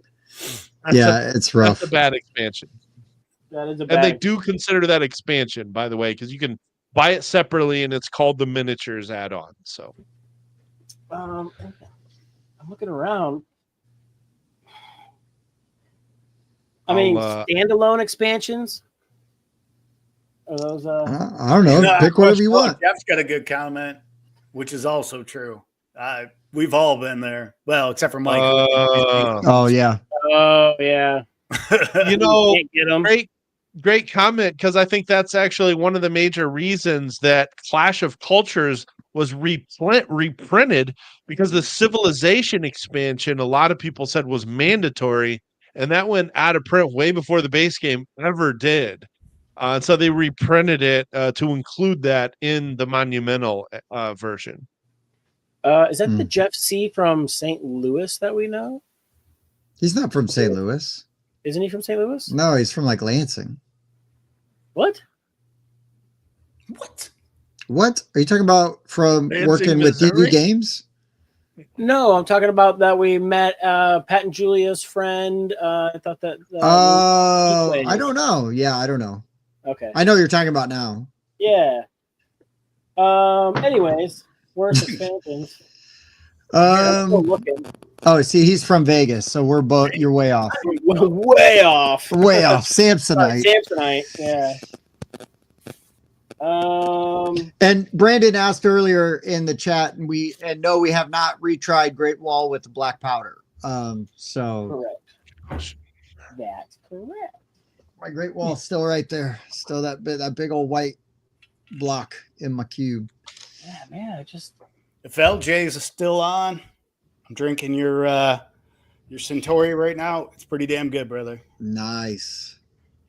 Like, I ran downstairs to look at my games down there to look for stuff with expansions in it, and I found 3 really good games that I have expansions for that I'll never play without the expansions. But as far as trying to find, Go ahead. the shitty ones, you guys want to talk about this? So Clank, we got the asymmetrical players, and I will always play with those. I have them in my, you see, like the cat. And you've got like the Which Wizard Clank? and some other ones, not Clank Legacy. So it's basically a pack that you can get that has asymmetrical characters that you can add to basically any Clank game, and just use those for your starting deck. Yeah, that was, I think it's called Adventuring Party. It was one of their releases at Gen Con that I picked up. And yeah, so you can use that in any Clank game as your starting decks and then play that way. And That's awesome. yeah, I've had that in since my Clank Catacombs is my favorite one. I've got that in there, and I'll never not play with those because those are fantastic, and you don't really know the difference, right? You say this is your player powers, go ahead. No brainer. Yeah. The other one is one that we just played and covered. I never heard of the game, and then we played it. We did a preview of the expansion last year. It finally just fulfilled, but Ostia with the Pirates expansion is really good. If it's in there pretty seamless. I mean, the pirate boats on the map seem slightly out of place. They could have printed a spot on the map for them to be there, but your boards and everything else like fit in really well. And I will never not play that game without that expansion. I really like that expansion with the Centurions and, you know, like having that extra and everything. that extra thing that you're adding to it. I thought was really good. I think when we did that video, I thought, was it Dan or Spencer that didn't like it? There was somebody that didn't like the pirates. I thought the pirates were awesome, but yeah, I don't recall. Somebody was complaining about them, and I just was like, I don't know what you're talking about. Yeah, good. And then also the Kraken expansion for Abyss that adds the black pearls and the black pearls are really cool in Abyss, and they add just more like another kind of faction, and it's in my base game, and I don't intend on taking it out and playing without it because it just kind of fits in the game and adds a little more depth. Yeah, nor should you, right? Yeah. So yeah, those are just a couple of the expansions that I saw downstairs. Well, games I should say with the expansions that are in the box. The expansion came in is gone, and they are now part of the game, all in one. Okay. And I totally forgot it. Acropolis added an expansion. That's one worth checking out because Acropolis has a cool base system, but it could use more like scoring rules and stuff. Yeah, I really liked Acropolis. Yep, it's a good one. Jim, you got any crappy expansions that come to mind? Yes. It's definitely an older school game, but the Alchemy expansion for Dominion. Man, I read it. I was like, well, this was whoop.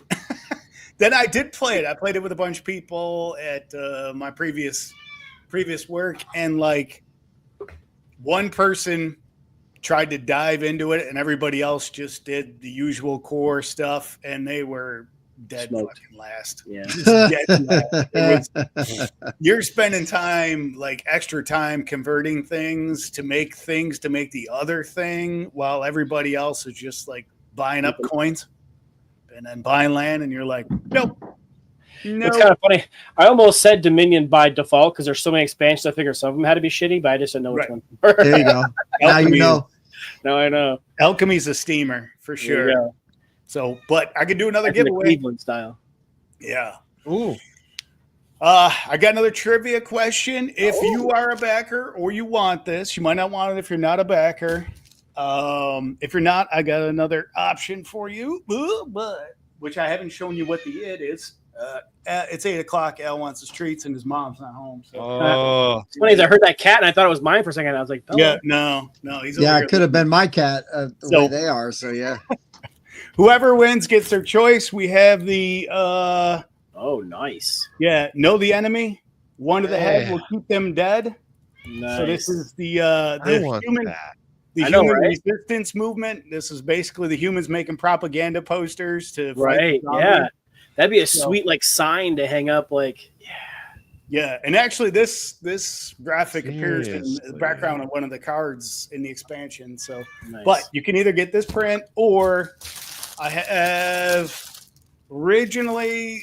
This is what the play mats were going to look like. So it was the guy from the cover, and it's pretty much the same except for it's the guy from the cover, and it doesn't have the band of color across the top. So your choice, you could have the play mat or the one of the head poster. All right. So it's going to be trivia again. It's going to be zombie related. Obviously you can cheat and use the internet if you want.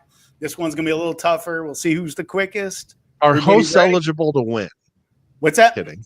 Yes. Are hosts eligible to win? I'm kidding. You guys. Yeah, no. Yeah, sure. Tim's not kidding. I'm kidding. I want that one in the head. Yeah. It reminds me of the. I'd be calling a metal thing. Like that's badass. Yeah. That is. It reminds me of the Rage Against the Machine song. Know your enemy. All right. You know what, Mike? You are totally eligible. But no, your hands, no keyboard. You got to put your hands up. If you know, dude. If you know this, you get it because this one's tough. Tim's not even gonna get this one without the internet. Isn't that Green Day that did Know Your Enemy? Just saying, not Rage. Do you know your enemy? Then they both have a Know Your Enemy song. Oh, okay. Right. All right. Here's the question. Everybody, get ready. Start googling. In 28 days later, Jim. Before he got put into the hospital, what was his job? I know. So Cillian Murphy's character. You I really know know his him? job. Yeah, I You do. dirty bastard. I do. So whoever Because gets he was doing his job when he got put in the hospital. yes, indeed. Very Rick style, too, by the way. I never really thought of that. There it is. Robert Silver's got it. Wow. Yeah. Oh, he beat Carlos by a second. Like that much. Yeah, he's a bike messenger. Okay. He's riding his bike, gets hit by a car, coma. Yep. Robert, what do you want? The playmat or the poster? And it's 11 by 17. It's on parchment paper.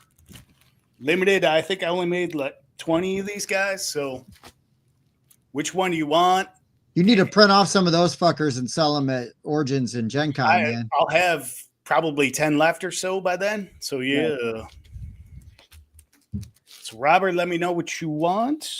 And Playmat. Playmat it is. Cool. All right, Robert, playmat. Are you one of my backers? If you are, just you can either hit me up on Kickstarter or on the Discord. Yeah, I thought he said earlier that he had backed it. Okay, cool. Yeah. Cool. Nice. Yeah, Rob's in our Discord for sure. Yep. I'm almost offended that Jim didn't think I know the answer to that question. Oh, man. Almost offended. But I'd rather you underestimate me and allow me to impress you. Nice. Well, I really easily could have said, "Oh, I know it," but I can't say it because I got to wait for somebody in the chat to say it. Carlos, well, I will tell you next time around. I'm with the posters up, so you got another crack at it. Poster's still alive. Yes, still on the table. Mike's trying to look up some zombie trivia to get ahead, just in case. I'm telling you, I need that poster. Yeah, I'm trying to figure out how much it would cost to get that printed on one of those like metal, no. Yeah, I need to look into that because that. Yeah. I actually have one for the zombies too called "Join or Be Drafted." Oh, dude. Nice. Yeah. I made it horizontal though, so I need to make a vertical version. Oh, I will tell you, actually, the horror magazine Rue Morgue, they had a cover contest at Texas Frightmare Weekend, and you could be there or send it in. And actually, I won throughout the whole country. I won actually with this. So yeah, nice. Without a doubt, dude, that is so good. That seriously. Thank you. Seriously, if you're selling those at Origins, I'm buying one. I'll just tell you right now. For real. You got one. I'm buying one. Well, now I need to make more. You guys are pimping it. So yeah. It's cool. amazing. That's like right up my alley with the sense of humor behind it, right? Like that. Yeah. Right. Yeah. Nice. Brandon thinks he saw the Join to Be Drafted. Cool. I mean, yeah, these guys have been out for a while. I let a job get in the way of my passions, and so I'm back, baby. Nice. But did I answer? Oh, I answered, which was the Terrible Alchemy. Ooh. Right. Yeah, you sure did. Ooh. So, I mean, it's really tough though, because I feel like I'm just bring it all back around to just like having everything. Because here's the thing is like, if I go to sell or trade a game, the first question you get is, does it have all the expansions? Did you keep the original boxes? Yeah, well, they can kick rocks there. Like, sorry, man. It's like, wait, is Mike a box keeper? Mike, are you a box keeper, bro? No. Okay. All right. I mean, unless I love the art and I display it, but otherwise, no. All right. I have a stack of boxes still, like, and I was pretty good for a little while, kind of like, because I didn't want to overwhelm my recycling bin. So, like, take some up, get rid of them. But then some of them old boxes, when what I've been doing is I'll take, if I've got a game that you get the deluxe edition, so you got like the cardboard punch outs, and then you got like the good, like fancy components. Okay. I'll take all them cardboard punch out like things and just throw them in a different box. And just kind of like, well, they're over there, I could all your old bits. Yeah, but I was thinking about starting to do though is punch all them out, and then if I ever felt like I could design a game, I've got all these components just sitting around. I have bags of random bits that got replaced by fancy bits. This is probably like 6 bags I've got just random. Later, Nix. Good to see you, dude. Let me tell you, Tim, the second you start this journey, I'm surprised, like all the other designers you talked about haven't said this. The second you start this journey, all of a sudden, like 2 months in, you have too many bits and too many parts, and you're just throwing them out. I did a purge. Like I have my game design nerd shelves sit right behind my computer, right next to me. So I just dig in there. I get access to all that stuff, and I will tell you, I did a purge. The purge took 2 hours, and it doesn't look like I touched it. You did anything? Yeah, and I cut it by 50%. But I'm like, well, I'm gonna need chips again for another game, so I can't get rid of these chips. Right. The hoarder mentality is real. And then I'm like, I'll have to rebuy them. So yeah, later, Jasmine. But yeah. But it's tough, man. I like having bags. I got box full of plastic bags. Oh yeah, bags. So I got a good question for you guys. Is there an expansion that has a high setup time that is worth it? Because me and Mike also talked about setup time. Even, it might give you a little more if you spent like this crazy amount of setup and tear down. Is it really worth it? Like, did you get enjoyment equal to setup or worth the effort? Is there one that was, that's crazy? And is there a maximum time for you for setting up a game? No. I didn't throw that right. I've set up some games that take me a while. I tell you, sometimes I'll try to preempt it, right? I'll set it up on a table. Oh, yeah. I know my buddy. He's like, everything's set up. And you show up and there's name cards and you're like, oh, I guess I'm sitting here. I didn't go that far. Like Axis and Allies. I mean, that game takes a while to set up because there's a lot of chips and countries and this and that. So if I know we're playing that, I try to get a jump start on it. Plus, I like to as I'm putting the pieces out for, okay, these go here. Where can they attack? These pieces out. Where can they attack? That's why Bob wins more often than the rest of you? Could be. Oh, my strategery. Yeah. Yeah, your strategery was garbage when we played Guards of Atlantis last week. I was following your plan. No. No, you weren't. Just for the record, that was my plan. I got a game that has, in my opinion, a mandatory expansion that definitely adds to setup time quite a bit, but it's worth it, and that's Role Player. So in Role Player, the Monsters and Minions expansion just absolutely would not play the game without it. And it's one of those expansions where it's like, okay, here's the base deck. Shuffle it, and then set aside 60 cards from the base deck. Take the expansion deck, set aside 20 cards from the expansion deck, and then shuffle that into the base game. Well, you don't want to use the same 20 cards from the expansion every time. So every time you set the game up, you got to take those 20 expansion cards out, shuffle them with all the expansion cards, and then pick the 20 to put back into the base game. Okay. Those kinds of expansions, I hate taking those cards out to add them back in every time. But when the expansion's that good, I'll just do it anyway. And Lords of Waterdeep, the Skullport expansion does that, and so does the Role Player expansion. But it's so worth it because it's a great expansion. But Yeah, I do hate those ones where you got to set aside the expansion cards and then reshuffle them every time. Is Role Player one of the other ones we played at Gen Con? No, we didn't play Role Player. That was, but the name triggers that game, that thought. Did you play Adventure? Yeah, Adventure Party. That's it. Is what we played. Amazing game. Yep. Amazing game. Did Jordan I know my old coworker Jordan? That would be crazy. I don't even think he followed me on YouTube. No, he's one of my Jordan? backers. He came here because of me. There you go. He just saw your face and remembered you. Yeah, there you go. Maybe so. He's saying it's my old coworker. That's crazy. Been part of this channel for like almost 3 years, dude. It's kind of crazy. We're if you're not sub, please do. We're almost at 7,000 subs. Right. If anything, just to get on here and troll Mike. I That's know. right. You know, when he's talking, you need to call in. Yeah, exactly right. Oh my God, that was the greatest night of my life. That was so good.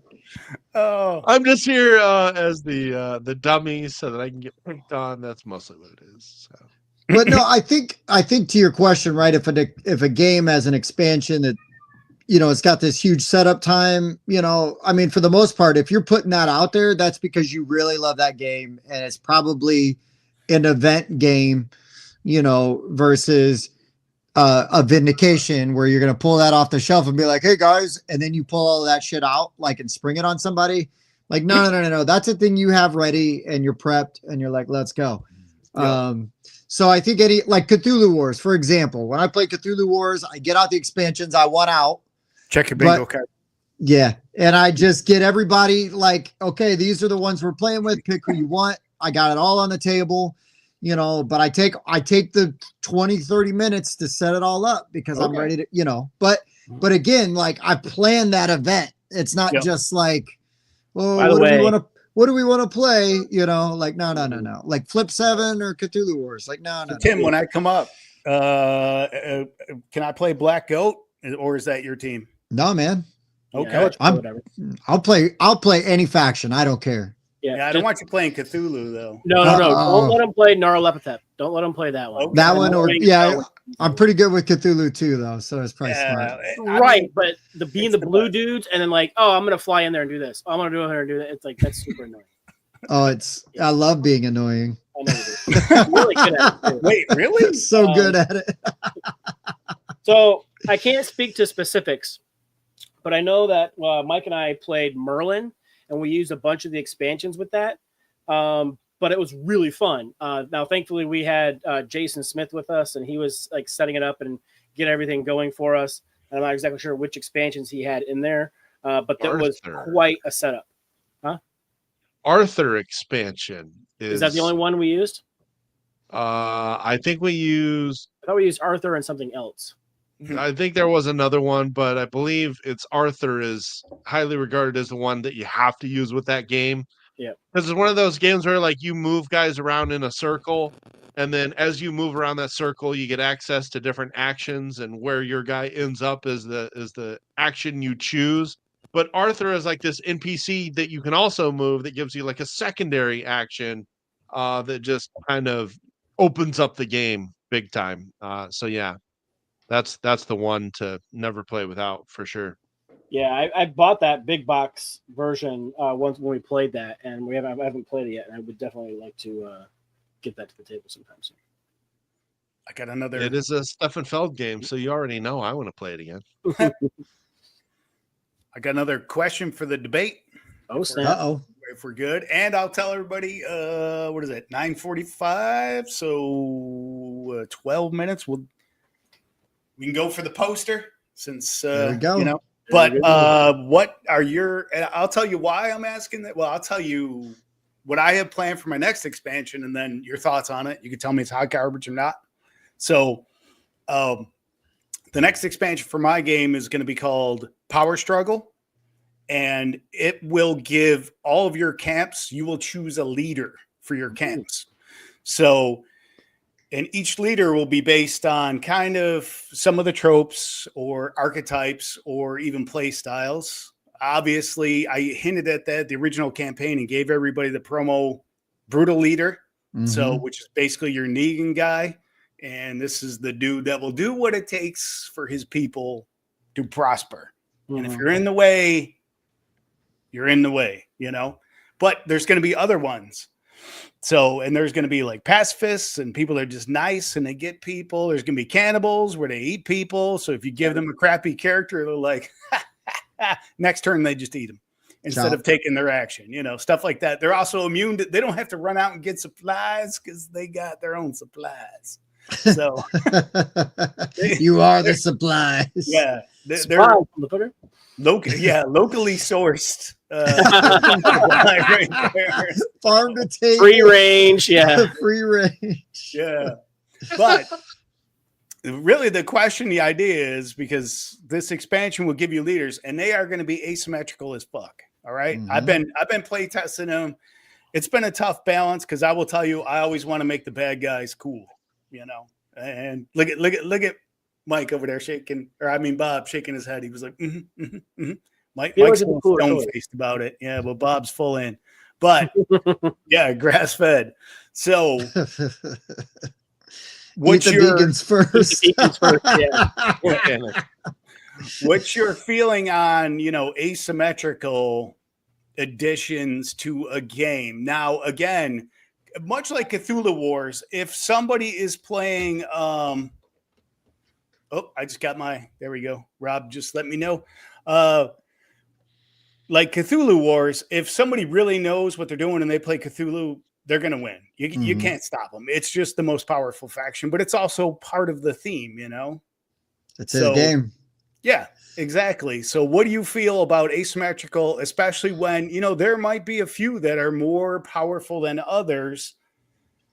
And, I know there's the pitfall where you got the jerk who just plays the more powerful one always to win. And you're just like, hashtag this guy. But right. what's your thoughts on that? Mine is if it fits the theme, I'm cool with it. I love it. Like, so Forges of Ravenshire, one of my favorite games to come out recently, they added asymmetrical characters that you can like add in there. They're like assistants. And I think they're fantastic. Like, you don't have to use them if you don't want to, but you can add them in there to add to zhuzh up the game a little bit, get you some extra abilities. And I mean, when it comes to some being, stronger than others, like, I think that's fine. And it's kind of like, like Tim will do. It's like if something's easier for somebody to use, he's like, give it to the new people you're teaching, Right. Take the more difficult ones to play, the ones that are more complicated. Another one like Spirit Island is like the same way. Now that one's cooperative, but like you can take the easier to function ones, hey, this guy's really kind of strong. Use him. You really can't go wrong by doing whatever you want to do with it. I'll take somebody a little bit more complicated and kind of just, fill in the gaps where it needs help. So like, I love it. So I'm all about it. Okay. I like asymmetry. I like asymmetry because it allows you to go into the game with a totally different new strategy to try out. Right. Like, hey, if this character's good at this one particular play style, then I'm going to play the whole game like that. Well, then the next time I play, I'll pick this character who's good at this play style, and then I'll play the whole game like that. That just adds a lot more replayability for me. Mm-hmm. Yeah. Or even sometimes taking somebody who's supposed to be good at one thing and trying to just like go a little bit different of a direction too. Like, see if you can win, challenge yourself by like, yeah, I'm really good at doing food runs. Well, I'm going to do like ammo runs instead or something, just as an example. But just to kind of challenge yourself and like, not quite lean into the actual ability itself and see if you can kind of force them to do other things. Hold on, Bob. You can't take the barbarian in and try to increase his mana pool. What are you doing? Right, sure you can. I want to have the dwarven wizard, right? Or like the orcish bard. Okay, level 150 Skyrim character. Jeez. Oh, right. Carlos got a good question there. Somebody would highlight that up. You guys got to give me the power so I can do it. Anyways, so he asked, how would you make sure asymmetrical is an OP? It's a lot of play testing. For sure. It's a little tough, especially with my game, because a lot of my game relies on the characters to balance, or the characters. It relies on the players to balance it out. So when you see somebody's getting ahead, again, this is a survival situation. If somebody's getting ahead and you don't take care of it, you got to have threat assessment. It is totally on you, and that is a core of the game. Like, Negan sees Hilltop as, he doesn't want to admit it, but that dude saw them as a threat, and they were solid. And so he needed to beat them down and take care of that. It wasn't the simple, you just give me the stuff and we leave you alone. No, he had to do it and do it right. Make an example, because he knew these guys were like his second competition. Right. So, but it is a lot of play testing. I will tell you, I made the Skinwalkers right now in the soon to come expansion. Well, whatever, we'll see. But the Skinwalkers and the Cannibals are kind of the most powerful, and I might need to scale them back a little bit.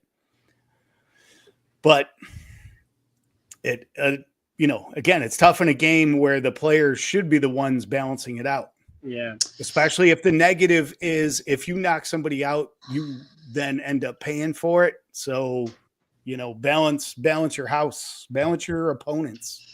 Well, I think that some of that though, it's kind of like what Bob alluded to earlier. Like, when there's asymmetry, and if you've got like a faction or a player power that is like really straightforward, like you give it to the new person, you go, hey, this is what Sure. you can do. Lean into this. You lean into this, Yeah. and then you take on the more complex stuff. And then honestly, if you're like a decent person, you should challenge yourself a little bit anyways, and not just play to smoke everybody, but like try to get in there and and mess around with it. Yeah. Feel those mechanics all the way out, like really, mess around with it. But give me asymmetry 100% of the time. I prefer that every time. Yeah. So we're talking about the threat assessment. I kind of, and it just kind of, what's that? That comments for Tim real quick. Right. But I kind of feel like that's why my Magic group liked your game so much. Okay. Because when you're playing Commander, right? Because Commander's normally Magic's a duel, right? 1v1. But when you're playing Commander style, it's typically a pod of 4. And there's a lot of politics involved and whatnot, and you can't let somebody start running away with it or getting their combo off. You got to have that threat assessment. And so when we were playing your game, people are trying to realize, wait a minute, this dude's getting too strong. We need to take him down a peg. Don't give him that die this time. Bite him next time. Things like that. And so that might be a good way to help play test your game a little bit. If you need to, find your local game store, find some Magic players, and ask them if they want to, beat up on each other a little bit. Because I feel like those Commander players would have that threat assessment skill that might help you balance a little bit. That's really a brilliant idea that I did not think of, because I will say my game definitely has a niche. There's a lot of people that, don't want to, they want competitive, but they don't necessarily want it to be head-to-head competitive. Oh, sure. They don't want to have to attack somebody and stuff like that. But I never really thought about that. Like Magic and Magic players, that's especially like you said, Commander, where you're balancing each other until you're ready to make your big move. Yep. That's literally, my game. So So damn it, Mike. I mean, Bob, jeez. Jim might be drunk. Yeah. Let's see. All right. Yep. Damn it. You're good. Cool. Wayne's dipping. Damn it. We were just about to. Oh, we're 2 minutes away. Or wait, did Wayne Wayne just got here? Oh, okay. All right. Wayne, 2 more minutes. Just in time. We're doing we're gonna do a little trivia for the Know Your Enemy. And Wayne's good. Wayne's good at trivia too. Yeah. All right. I'm gonna dig Google deep. machine Dig deep. Anybody excited for 28 years later? Oh yeah. I actually am. Those are one of my favorite. Like I love the first 2. I think they're really good. And so Can we sidebar for a minute? That abomination, that huge hulking abomination, it's fucking Andy, dude. It is Andy from 28 Weeks Later. I will bet money on it. Andy, because he's going to be a hybrid and he's going to be a carrier, is going to be some sort of giant freak monster that can control the zombies. I'm just saying. They're going to get real Umbrella Corp with it. And if I ruined it for everybody, suck it. Those people first. You can't get in trouble for predictions, I don't think. So it's not like right. I don't have any inside knowledge. Yes, I am also excited for Last of Us. I never thought I would like fungus zombies until I saw that. I never played the game, sadly. The game's really good. I've never played the game either. And then I made fungus zombies for my game, and they're actually probably my favorite. We just played the first time the zombies won outside of a convention was the fungus zombies a couple weeks ago. So wow. Yep. I always say solve it before they do, or solve it, or they'll solve it for you. Nice. So, man, let's see. One more trivia bit. Oh, Bella! Oh my God, baby, you okay? Damn. It's so hot. Damn. Oh, it's 8:45. Clickers are scary AF. They are. Donnie's here. What's up, man? Donnie. Donnie! Just in time. Donnie's good at trivia too. Oh, okay. I got one. I got to double check it. I think I know it, but I got to double check it. I know Tim's going to know this one in a second. I know he's going to know it in a second. This is all zombie trivia, so heads up. Yes. And that is the okay. Oh, Tim's got static working. What? Is it me? We got I think clicking. I think it's Tim.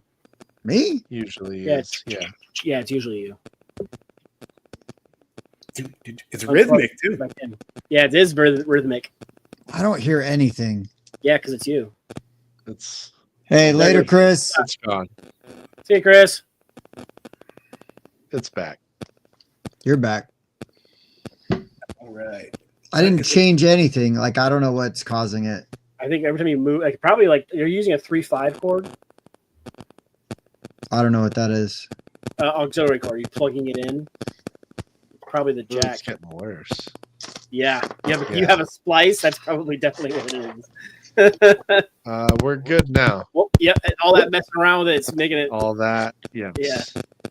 But as you were messing with worse. it, we can hear all of that. It's still doing the noise. You need to not What- do a splice. What's weird to me is that it just started like unsolicited. I didn't I move know. anything, and then it just Well, it did started. it a little bit earlier, but then it went away. It wasn't as All right. There you go. It's better. Don't we're move. good. Stay where you're at. Oh, there's back. All right. What is it? Oh, you're All getting right. trivia? I got it. I got the trivia. All right. It's not going to be that hard, so everybody get ready. I'm just going to go with it's going to be my favorite modern zombie movie. So the Zack Snyder Dawn of the Dead. What's the name of the mall? First person in the chat is his poster. Ooh. And I will tell you, the original mall is getting torn down. It just got purchased, and I think they're tearing it down. It's like They're gonna outside of keep- Pittsburgh, right? Yeah, it just got purchased, and they're about to get rid of it. So Ooh. whoever comes up with the original, Oh, Monroe. yeah, that's the original. But I'm That's talking the about original. Yep. The one in the Zack Snyder one. So when man, what's her name? The Russian girl, bicycle carrier. Nice, Andrew. The Russian girl actually ends up getting bit. There you go. Carlos got it. Crossroad Yeah. Mall, Crossroad Mall. which you wanted the poster. You wanted the poster anyway. Yep, you got it. So Nice. Carlos, you got Totally not jelly.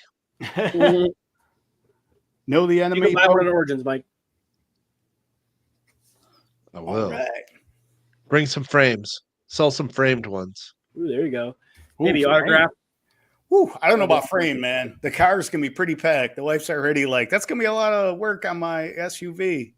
So, Carlos, are you bigger a one. backer or you normally with these guys? I just need your okay, Nice. Nice. cool.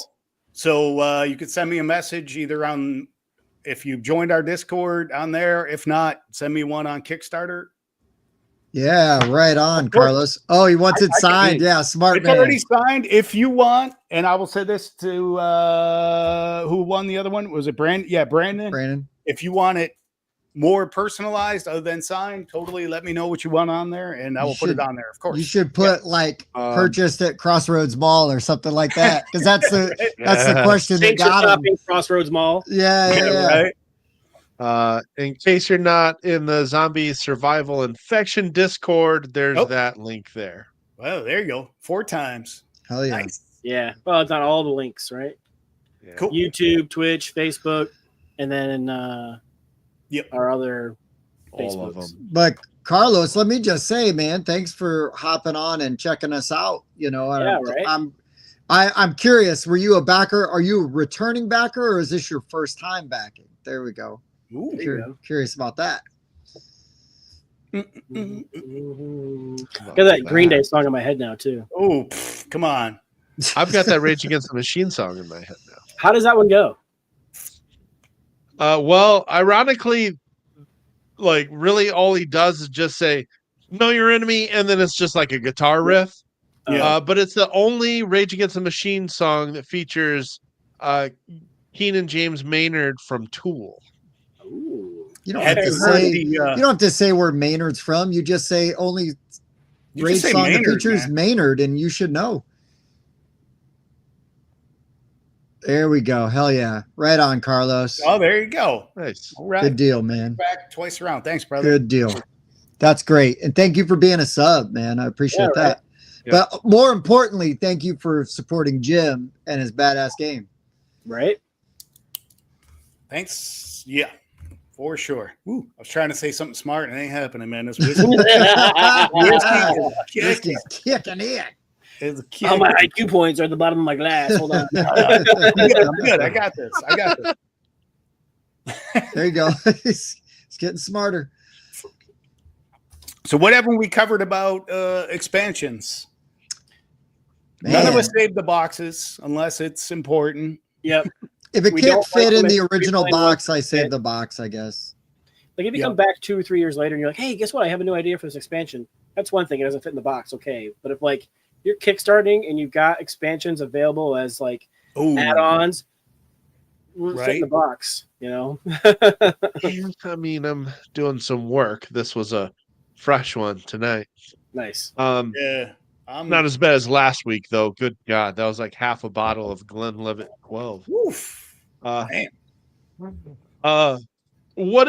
anybody have any strong feelings about standalone expansions where you can play the expansion as its own game without needing the base game?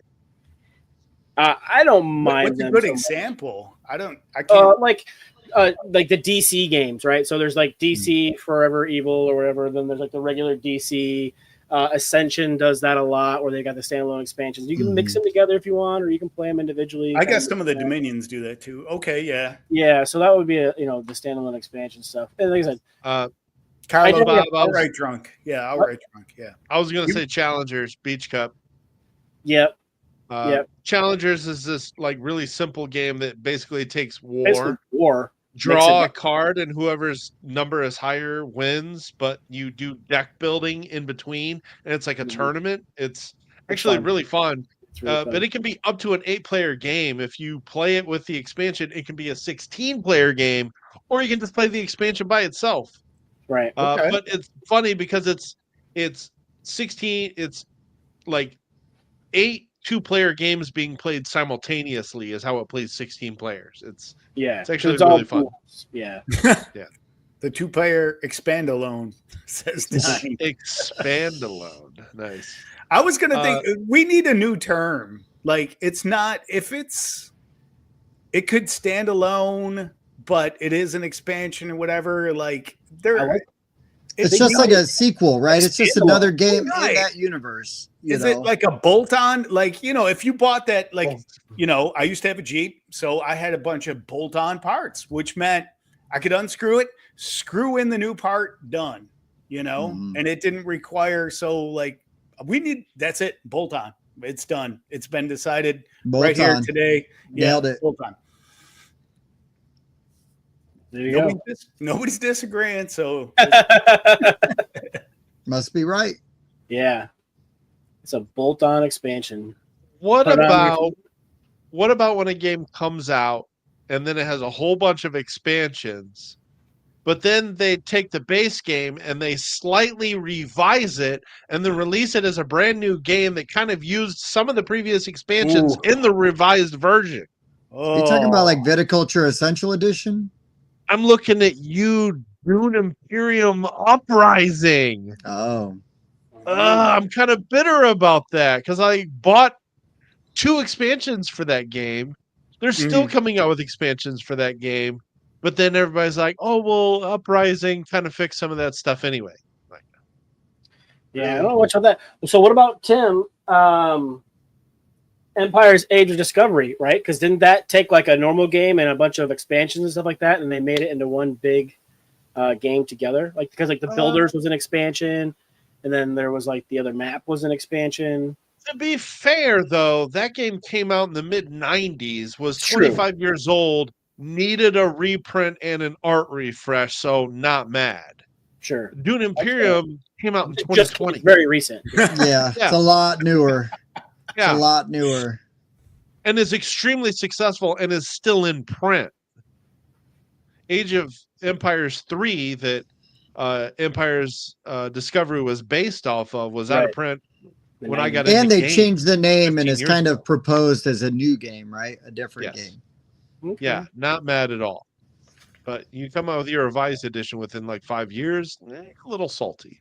Oh, They do that a lot with the Cards Against Humanity too. They have all these expansion packs where they keep on releasing like bundle boxes where it has some of the expansions in it and then not some of the expansions, and it's just like don't play that game. Which BBC card do you want to use? Exactly. Yes, the that British BBC. Broadcasting Channel one. Yeah, correct. The bigger, blacker channel. That's right. wow. Damn. Mm-hmm. Mike's getting raw. Wow, yeah. It is after dark. You know what? You Certainly. know what? I'm just gonna say this side of the screen here may be a little more inebriated than that side of the screen. So Cheers. yeah. Bob and Tim, it's you guys. Go.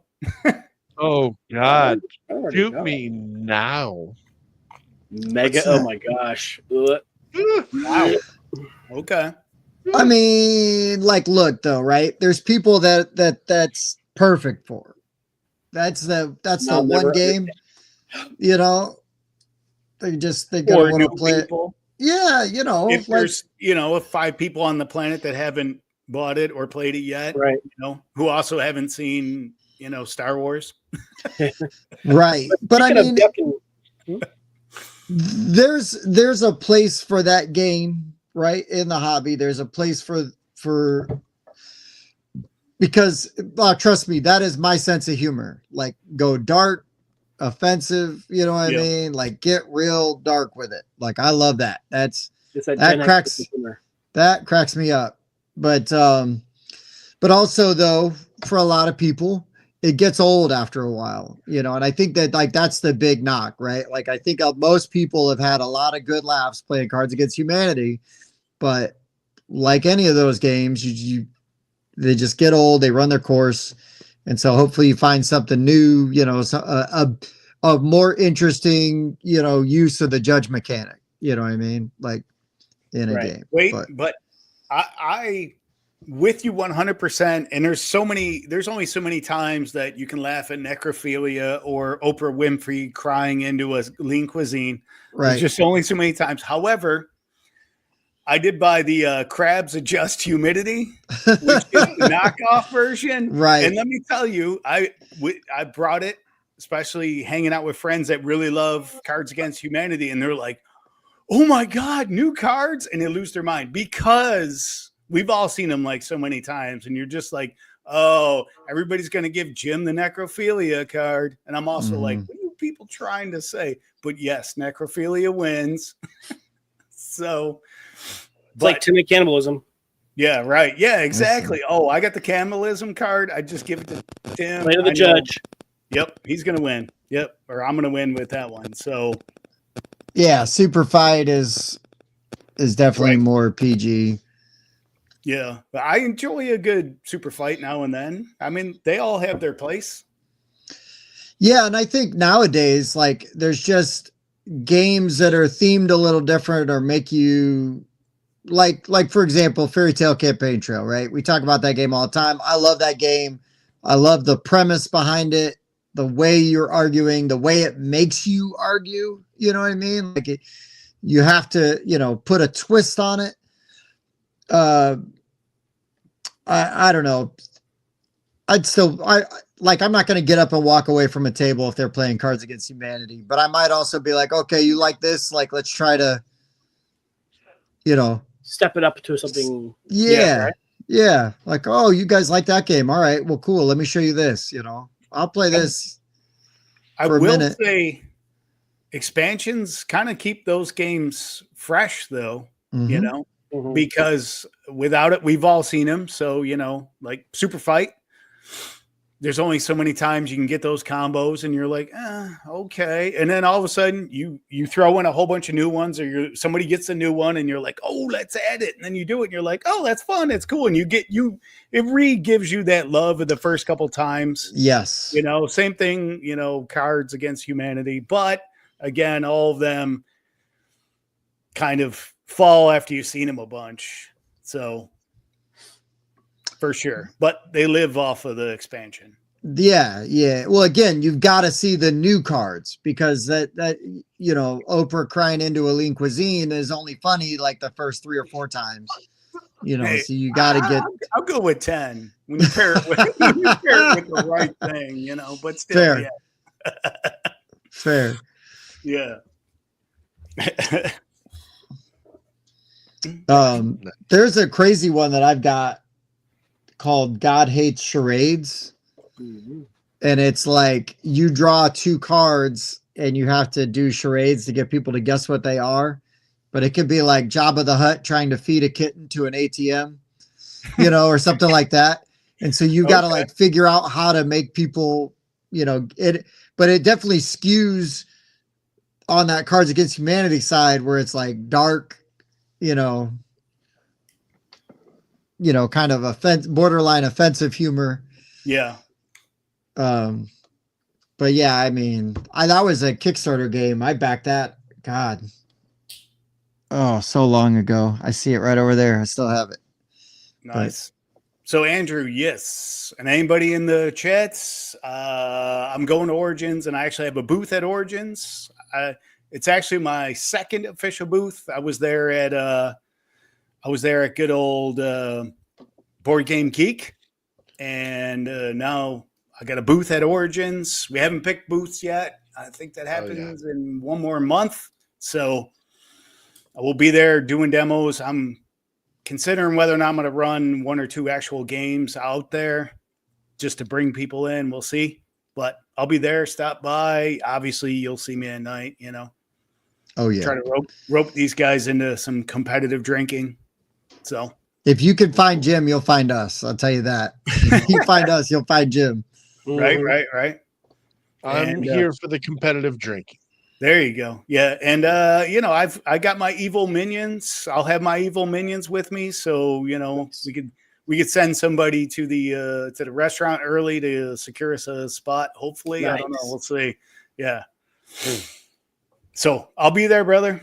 Sweet. For sure. Anybody wants to stop by, say hi. Yes. And I'll have more than games. I will definitely have prints. How many? I don't know. We'll see. You're gonna have to beat me there to them. All right.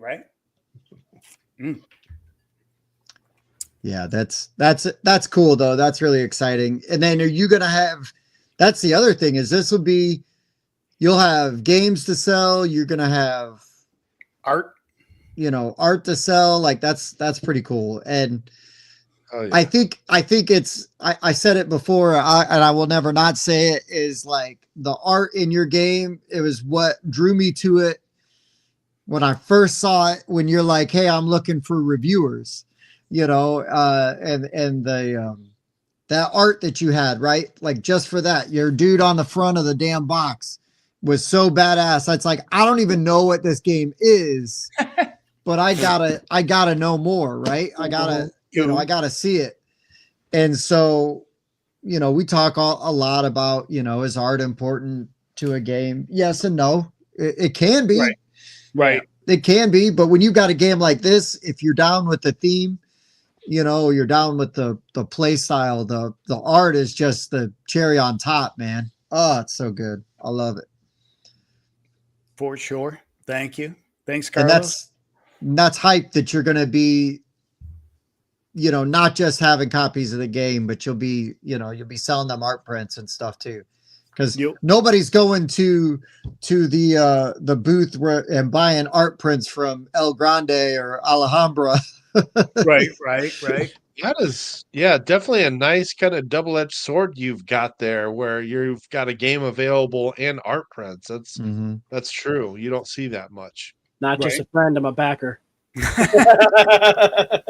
Nice. Yep. And and yeah, there's still a chance to get on a card too, and there'll be chances in the next coming up expansion Yeah. as well. Got So the chance to get yourself on a card, you should do it. It's pretty and awesome. yeah, and even a chance to become one of the leaders, which gets you on several cards. The amount is TBD. Dang. Yeah, so if you think you're actually the Cannibals already locked down, Brutal's already locked down, Nice. Military's already locked down, Pacifist locked down, but I do need a douchey politician. Oh, I know a few. yeah. Not that douchey. I don't want anybody burning cards or anything. The people's mic. Wow. No, we've got loose board already locked down as well. So Yeah. Again, just for the name, but yeah. So it's out there. It's a possibility. It's Wow. These are all options, people. They're all options. I'm good. I can now say from experience, it's pretty damn cool to be in a game. So if you have the means and the opportunity to do it, I strongly recommend it. Bob's at a couple. Right. There's the actual, the one you showed before was like the previous version, which I didn't like enough. Need a little more. So that was the zombie reaching through and you guys backing him up. So, yep. And I will tell you a lot of the cards you see are just people I know or backers. So yeah, that's awesome. Yep, that's a backer. Nice. And which he was already in on the new. I think he was like my third or fourth on the new one. Yep, on the new one. Yep, sweet. So he's based on my logo. She is not. That's not. He's a morph of a friend. He doesn't know it.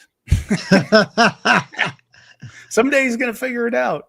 He is, for sure. Yep. Nice. Yep. Yeah, that's awesome. Justin says arts. I mean, there's a lot of games that make it without art, and the art's not needed, and it's just an abstract theme with a cool mechanic. The most simple gateway version, I think it was like Quirkle. Like, where the hell are you going to give art to that? Right. But, yeah, Flip 7 doesn't need art. Right, for sure. But there are anything with a strong theme. You gotta lean into the theme and give it its hell credit. yeah. Give it personality, right? Give it that life. Yep. Unless you're a Euro. Damn. That Haunted Atomica art, that's smoking right there. Thematic games need good art. They do. Let's see. I mean, where'd he go? Check this guy out. This is some art right there for you. Were you getting some Clemens Franz out? Yeah. Yeah, how about that? Great game, though. It is a great game. I never would have picked that box up, but I played that game with Julia and some other people, and I was like, I need to own this game. Yeah. Yeah, Nice. Some games are just that good. Yep. And yeah, Justin, I believe I'm going to get to play a certain game on Friday with Wes. He's coming over. Him and Bob are coming over. That means I'm probably going to be playing We're going it to too. play some games. Mike, are you coming to play it? Oh, friends and family only, Bob. Friends and family. Friends and family. Oh. Woo. Man, you guys are brutal. Yep. Hell yeah, we are. Disrespect. Mm-hmm. Hell yeah, we are. Nice. So wait. If I don't get to play games. You can play. No, you're actually, free on Friday. No, I'll play with games with Mike. He's not invited. Fuck you guys. I'm doing Mike's way been playing cooler different stuff. I'm going to Canada this week. See, Mike just dissed you. You're like, yeah, I'll play games with Mike. Mike's like, well, Jim. sorry. I'm leaving the country to get away. Yeah. I do agree that art is very important. So like anytime that you can create something like this, That's just gonna sell darts. Man. I mean games. Yeah. Is anybody else aroused? Just asking for a friend. Nope. Andrew's got a good one there. Zombify Ren Fair cosplayers. Yeah, you could do I that. will It's a lot of cleavage. in the Zombie Book Club podcast, I threw out something brilliant that is going to happen. It was just organic, and I threw it out, which was mariachi zombies. Yes. So yeah, power struggle. There's no Mortal Reckoning's done. Like, I already told Long Pack to print. I told them to print yesterday at 2:00. So yeah, but in power struggle, there will be a mariachi freaking zombie. If somebody wants to be that guy or that girl, that'd be awesome. But yeah, there's gonna be a mariachi zombie. Now, there's a movie that has something close to that. No. Yeah. So is it Land of the Dead with Dennis Hopper and short guy? John Leguizamo, yes. Whoa, you just said short guy? I did. Bro. He's like my height, probably. Oh, okay. Yeah, he's short then. Yeah. Anyways, so in that movie, if you remember, in that town where the dude with the gas pump, that big black guy zombie. Yep. There's in a gazebo, there's like a band of zombies, right? So they're almost like there's like a little brass band. They're almost like the mariachis. There was no I mean, but they're all in like band uniforms and stuff. So and there's only like 4 or 5 of them, which is I'm not saying it's the same. I'm just saying it's close. That's all I'm saying. Like cousins. This is like you at the grocery store. You are reaching, bro. You are reaching. I don't want to be I don't want to be the bearer of bad news. Not Dennis Hopper, Wayne. I'm talking about John Leguizamo. John Leguizamo is 5'8". Is he really? That's taller than I thought. However, taller than me. There's a mariachi zombie in Zombicide. Okay. Damn it. And there's a mariachi zombie in Plants vs. Zombies. Oh. Mike's doing Googling while I was talking. I was. I'm pulling out facts. Mike, I'm here while I'm breaking on Tim. Mike is just cutting me out at the knees. He is, dude. He's leaving the country to get away from you. Yeah. He's like cutting you down on your facts about stuff. It's like, geez, Mike. He's like, Jim, thank you for your friendship and go to hell. Yeah, right. I mean, I didn't think that Wayne actually knew the exact height of Dennis Hopper and John Leguizamo, did you? He's doing the same thing I'm doing in a different tab. Yeah, but he's not taking off the top of his head. But he's taking away my argument, and he has never been aligned with me. Like Jim's trying to like get on your side, and you're taking his legs out from underneath him. I just want him to be aware if he goes through with this. I'm providing the information. He can do with it as he pleases. Look at Wayne deflecting. Bro, we know you know their exact heights. Come on, dude. You know all the actors' heights like athlete stats. Yeah. Right. He's at the Hollywood Combine just watching. Right. Oh, there's Tom Cruise. He's wearing stripes today, so he looks about 5'6". But yeah, can we talk about Tom Cruise fighting what's his name? Superman? Oh, Henry Cavill? Yeah. Dude. That's a great movie though. Yeah, it is, but come on. No, Henry Cavill kills that man every day of the week. Henry Cavill's mustache kills him every day of the week. He just punched him in the head and it's over. But yes. I mean, also Tom Cruise should never play Jack Reacher either, but no. Although the new season of Reacher is out and it's really good. I haven't watched the new season yet. So, I mean, the first 3 episodes are out. Then the 4th episode airs tomorrow. Right on. It's good. Tim, you missed it earlier. We did figure out that Jim is competing with the Googs for the most appearances on the Whiskey. Oh, counting his cameos, this makes like 5. Yeah, I think it's 5 with cameos. Yeah. Yeah, because Nice. he was on cameos. because he was on both Friendsgiving Friendsgivings. episodes, Yep. Mhm. and then this one, and then when the Halloween game one. fulfilled, and then The earlier other last Halloween. year as well. Yeah. Yep. Yeah. I'm just a Halloween guy, I guess. So, Hey, that's all right. Yeah. yeah. Wait, how many does he have? Wayne's up to 3. New season of Reacher is good. Yeah. Yeah. Googs, how Oh, many does Googs Goog. have? No Counting idea. cameos, he's right around 5 or 6 also, I think, isn't he? Okay. It's got to be more than that, I would You think so? Yeah. Man, that might be something worth 6 looking or up. 7? Yeah. He's right in that. we get to the tie and then we're on the same episode. Oh, Yeah. yeah. Just have you guys on at the same time. There And you go. maybe like a duel. Ooh. Ooh. Ooh. And Yeah. zombie, and then we'll do Googs knows like what superhero trivia, and then we'll like see. Oh. Zombie trivia versus superhero trivia. There you go. Wow. We're just- While Mike just sits there and cries. Yeah, I was just about to say Mike's board. Yeah, and let's just Googling. add any of the 3 major sports in, and then I'll be fine. That's funny. Oh, if Andrew counts, then he Oh, wins right. hands down.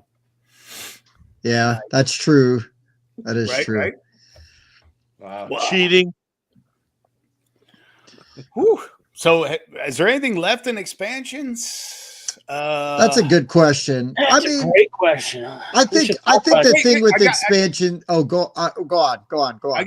Like, what would be the perfect expansion for you? You don't have to name a game. Like, what would it do for it to be the perfect expansion for you? Like, where's it hit the sweet spot for you that you would just be like, I have to have this, even though Mike hates expansions. You know, like where would it be? I know Tim's going to buy it. For So, me, it's like when you can add extra stuff that doesn't have more rules overhead. It's just more of the things you already like. Let's just of the take same. just an example of a game that I don't know. We can take any game that has an engine building tableau building, yeah. terraforming Mars, Earth, doesn't matter. More of those cards that do the things that you already like, that always work. Because all you got to do is just learn the individual card, and you do that as soon as you draw it. You don't have to explain anything else. It's just like, hey, I added some extra cards, and the cards explain themselves. Okay. That always So works. you want it to fit in seamlessly, like you didn't even know it was there. It's just giving you a little new variety, new combos, new tricky things, new scoring opportunities, maybe. Yeah. Yeah, I think that bolt-on trademark, Jim, thank you. Pimp of the Dead.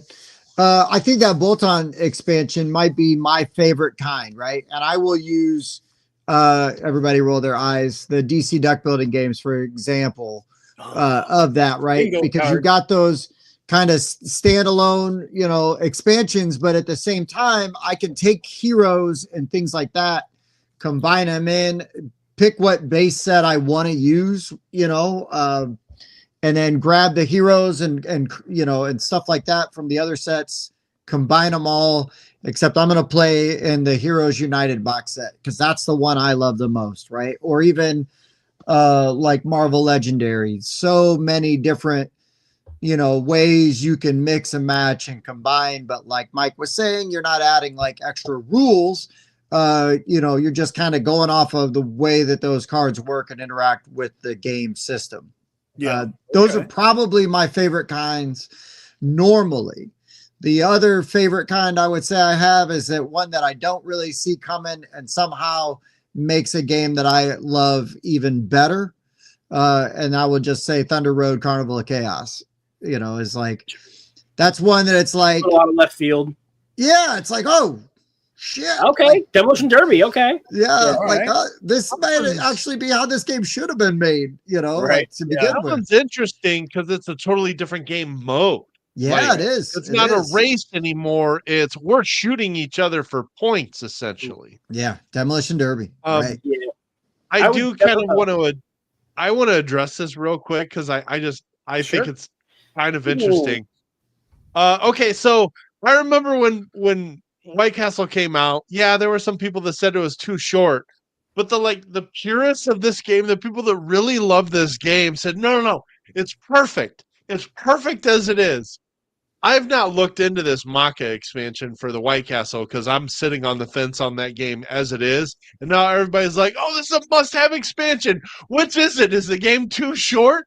Or can you just play an extra round I seem in the I seem base to game? recall somebody saying this game needs one more turn. If I could remember who It's that like, was. well, that's tons of people. Yeah, that's you're Not. not the first person that Not said just me. that. Oh That's boy. okay. Oh I did boy. say Let it. Bob Oh, have his moment. Good Yeah, no kidding, God. Mike. Jeez, you're just cutting everybody out. Yeah, he is. But no, so to answer your question, Jim, like I don't feel like there's any one perfect answer for that, and it really kind of depends from game to game. Like, yes, I hear what they're like. Everybody's been saying, and I agree. An expansion just kind of fits in, gives me more of the same. Maybe it doesn't change the rules. Like that's good. But like, say a game I really love, like Axis and Allies, decides to come out with like 2 or 3 new units to add to the game. I don't mind learning those extra rules for those units because it's just going to expand and make my game I already love even better and even more diverse and give me more options to do to do things. And so, more asymmetrical factions for a game that I really enjoy, things like that. If it's like story driven, give me more missions to go on, stuff like Okay. that. So it really kind of depends on the type of game it is as to what kind of expansion is going to make that game better. Okay. So.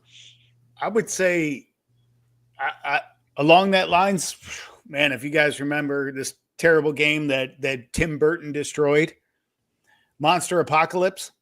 Oh, I remember Monster Privateer Press. Apocalypse. Yep. It was a great game. It was a lot of fun. It was the collectible part of it was a steaming pile of screw your customers that they eventually got rid of. But all that aside, one of my favorite expansions, I guess you could call it expansions or add-on or bolt-on, was they just introduced a map pack. And it was just maps. And it was like different arenas to fight in. And it was, you were like, this is gold because it didn't require anything. Oh, look at that. Look at that. It didn't require anything. And, no rules changes. And you just went right into it. Yeah. Mm-hmm. Yeah. I remember getting maps. like, yeah, I mean, Cthulhu Wars definitely does that. But I mean, Yeah, even the old school, different like maps. Hero Clicks. I used to play Hero Clicks. You get like a different map, different Right. city map, Heat. stuff like that. Yeah. Heat adds new maps and then new functions like with the raid and stuff like that. So Yeah. again, it's a new rule, but it adds to a game that I already know the base rules. It's just another tweak on that system that I enjoy to add a little bit more variety. Well, 1 or 2 rules, like It's different than a whole new that's- system. Yeah. Yeah, that's a different game, right? That's a sequel. Or games like Quacks of Quedlinburg, where you've got any chip you add into the game can just have a totally different subset of rules, Right. just by, or Well, the Cubitos. Alchemist, that was a whole new thing too. Yeah, Cubitos does the same thing, where it's just here's a whole bunch of dice that do new things added on to the core system. Yeah, Wayne, I agree with you there. They got too cute with the rules on HeroClix. I got rid of a bunch of my stuff, but I missed the Mage Knight dungeons because those little treasure chests. those treasure chests were those awesome. awesome. Anyways. Dude, have you played the original Mystery Mansion? Oh man, that's an OG right there, Mike. Look that up. I think it's a Milton Bradley game, but they had physical treasure chests. You were looking for the treasure, you would get clues, and you could only open the chest that had 2 numbers on the bottom that were stickered, but you flipped it over and you had to have the keys that matched both, and you could only open it then, and you were looking for the treasure. And it was yeah. Nope. Yep. Oh, there it is. Yep. Wow, look at that big old MB right in the corner. Yeah. Yep. That was Yeah, like a boxes seem physical better, dude. treasure chest that you got to open. I loved it. Mm-hmm. Loved it. Oh yeah, But I it had had, an also excellent had, one. it was cool 'cause it had clickers on it. So it had like the base thing on there, and then you would Okay. approach it, roll a die, click it that many times. That's like the test you would have to go after, and then you Yeah. would like click the inside, and it would change what reward was on the inside Right. of the chest. That's definitely a more advanced version than this old schoolery. Sure. Oh Yep, wow, there it is. yeah. Go back. Go back, Mike. Jeez. There you go. Yeah, so you're looking for the treasure. Oh, little cobwebs inside one too. Yep. That's pretty cool. That was For that time, those pieces are very familiar. Those have been in other games as well. yep.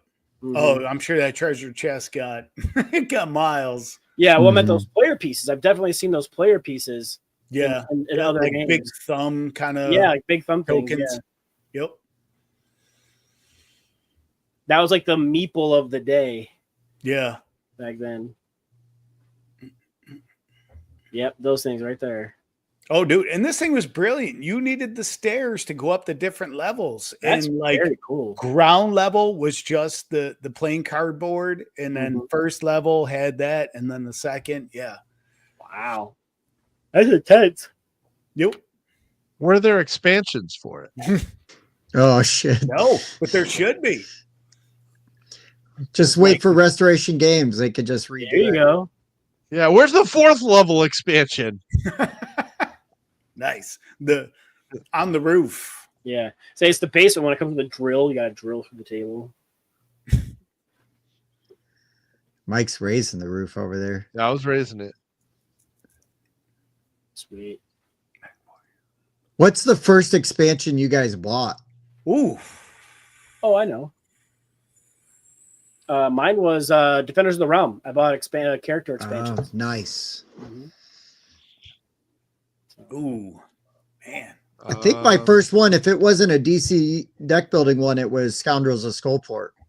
Mhm. Same. It was For one sure. of those. So that was the first game I bought. Yeah, Defenders was very early on in my career. That's why I knew that was the first one I expanded upon. Wow, it was a career back then, huh? Yeah. It was If you're doing it right. the beginning of one. So, Yeah. Yeah. I mean, because like, otherwise I'd have to go to like role playing game books and like supplements that I bought, like Yeah. Deadlands. yeah, I mean that doesn't count. Right. I mean, yeah. Otherwise, we talk about D&D stuff back in the 90s or whatever. Tomb I of would have to- Annihilation. Man, it would probably be it would either be, and it's tough. They're kind of it would be damn it. Gloom. It would Oh, probably the- be Oh, one of the expansions for Gloom. Yeah. Ooh, Or I did buy, does this count? Like, oh. I think the third game I bought was like a Carcassonne like box, but it came with like the river expansion, but I didn't know what I was buying. Hmm. I think we just, Um, my I wife and I just bought thought it, of- played in a hotel room. there you go. I just thought of my second expansion. It was the X-Men expansion for Legendary Marvel. okay. I traded that game away a long time ago. though. I was gonna say I didn't think you had legendary. No, I got rid of that way back. way back. I got so many boxes of legendary. Yeah, Gloom, and what the other one would probably be something from Smash Up. If we're not Yeah. counting like unit, I played a lot of Dust Tactics, so Oh, right on. Yeah. So do we really count that? Actually, I had the what the hell was it called? And man, I don't have the box anymore, but I had the wait, let me look this up. You guys remember Battle Masters? Oh yeah. Yeah. I'm familiar. I had the Chaos Warband, which if I still had it, I could get Oh, you get a lot of money for that. bank for that, especially if I still had the box. You could fund your Kickstarter with that. Yeah, exactly. I wouldn't even put it up. I'd just sell that on eBay and be done. Yeah. So that was probably my first. Oh, you know what? Actually, I know what my Did first. you have some Hero Quest? I know what my first expansion was. Well, it was either Hero Quest or it was the old original expansions for the old coffin box VHS game Nightmare with the Baron Samedi and the Oh, nice. who was the other expansion? Was it Kofu or was it there was at least two expansions for that and we had everything for Nightmare back in the day. We used to love playing Nightmare. Yes. Man, we played that again a few weeks ago. Bob. Oh, nice. Oh my God. It Whose was turn hilarious. is it? Yeah. Whose turn is it next? Oh, God. Speak up. Yeah. Oh, that's right. It did have an expansion. Yeah. Yeah. There's a couple of them on the old VHS one had a couple expansions and yeah, crazy ass game. And then, yes, Brandon, they did a Kickstarter for it. And if it wasn't like $150 to get a copy of that game, I would have backed it. It was a lot. But they're out of Australia, so like shipping was high too. Okay, sure. But there was like an anniversary edition. It was expensive. I got at least 2 copies of Atmosphere. I got 2 copies of Atmosphere. They're 2 different versions. There's the Harbingers and then the DVD game. And they're both complete. The boxes are beat to hell, but they're both complete. But I'd love to get my hands on that old Nightmare coffin box one. But yeah, that and Hero Quest. I had both of those back in the early 90s, and I had everything for that old school Hero Quest, and I had everything for Nightmare. So those technically are the first expansions that I bought for sure. Right. Yeah, I worked at Toys R Us at the time, so I did. Hell yeah. I had the Hero Quest, Battle Masters. Yeah. Yeah, and Hero Quest just like changed my life, man. That game was so cool. I'll never forget making my little sister play that with me. Making her. Oh yeah, she's like not interested. There's threats of violence, probably. And the humanitarian award goes to Tim. Listen, my sister knows how to fight. I'll tell you that. Don't pick a fight with her. She'll whoop you. She fights dirty. But no, man. Yeah, those are good times. Man, I couldn't imagine if I worked at Toys R Us back then. Oh, good God. You wouldn't even bring a paycheck home. You'd just be like, yeah, here you go. I definitely supplemented my income with reselling Spawn and man, what the hell was that stupid thing called? The Power Rangers. Oh, sure. Yep. I would get the rare one out of the box, just put it on the shelf. I'm like, 5 of this guy, 5 of this guy, 3 of this guy, 3 of this one. Tuck it down somewhere, and at the end of my shift, I'd come by, get like 3 or 4 things, sell them, buy them, and then my buddy worked at a game store, and I would hang out at the game store, and people would be like, "Oh, you got your action figures?" He's like, blah blah blah. And I'm like, "What are you looking for?" And he's like, "Oh, Spawn." And I'm like, "Malabolgia?" He's like, "Yeah." I'm like, "Come to my car, bro." Yeah. The trunk. Dealing action figures out of my hell yeah, out of the back of my Ford Fairmont, man. That's funny. I have many fine wares. Yep. No, I totally did. Just open it up. I got Spawn. Yep. Man, those Power McFarlane Rangers. toys back then though were crazy though. I mean, Oh God, more of them blue Power Rangers. Yep. I had a couple of the X-Men. I got miscarded guys. I'd be putting them up, and I'm like, that dude's on the wrong card. Doink. Yep. So Jim, now, do you TikTok at all? I don't. I need to. I need to TikTok. Well, sure. I should record this video for you because there's this guy who takes the McFarlane toys and does like stop animation with them. Oh yeah. And like he did this Wolverine Hulk fight. Was that you showing me that? That must have been you. I was like, somebody was showing me that. Man. Yeah, that looked great. And but yeah, you probably dig that. So I'll nice. I'll screen record it and then send it to you, so that way you don't got a TikTok-y. Sure. Yeah. Nice. All right. any other expansions before we sign off? Yeah. And not everybody all at once. Uh, Or I wasn't a thoughts big about fan of the expansion? game, but if you ask a lot of people, they'll say Tuscany for viticulture was the one that saved that game. Oh, I like that Yeah, game that's a good anyways, but I really didn't. an expansion that saves a game. Sure. I don't know that it saves the game. I thought the Okay. game was fine, but I get what Mike's saying, and then that's why when you get the essential edition of viticulture, it comes with Tuscany already, like those cards are already in there. Yeah, they reprinted it as essential to include the expansion that saved it. Okay. I got the big old viticulture crate from the first Kickstarter. Yeah, Hipster. I I would just say Valhalla, right? Because we already mentioned that one, but Yep. Champions of Midgard, I wouldn't play it without the Valhalla expansion because like you spend all these resources trying to get these dice, and then without the Valhalla expansions, you send them all off on missions, they die, and you're out.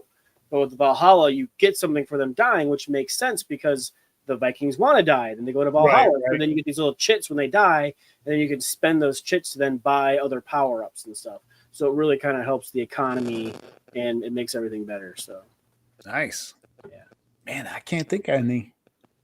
Has there ever been a asymmetric faction that saved a game or makes a game for you?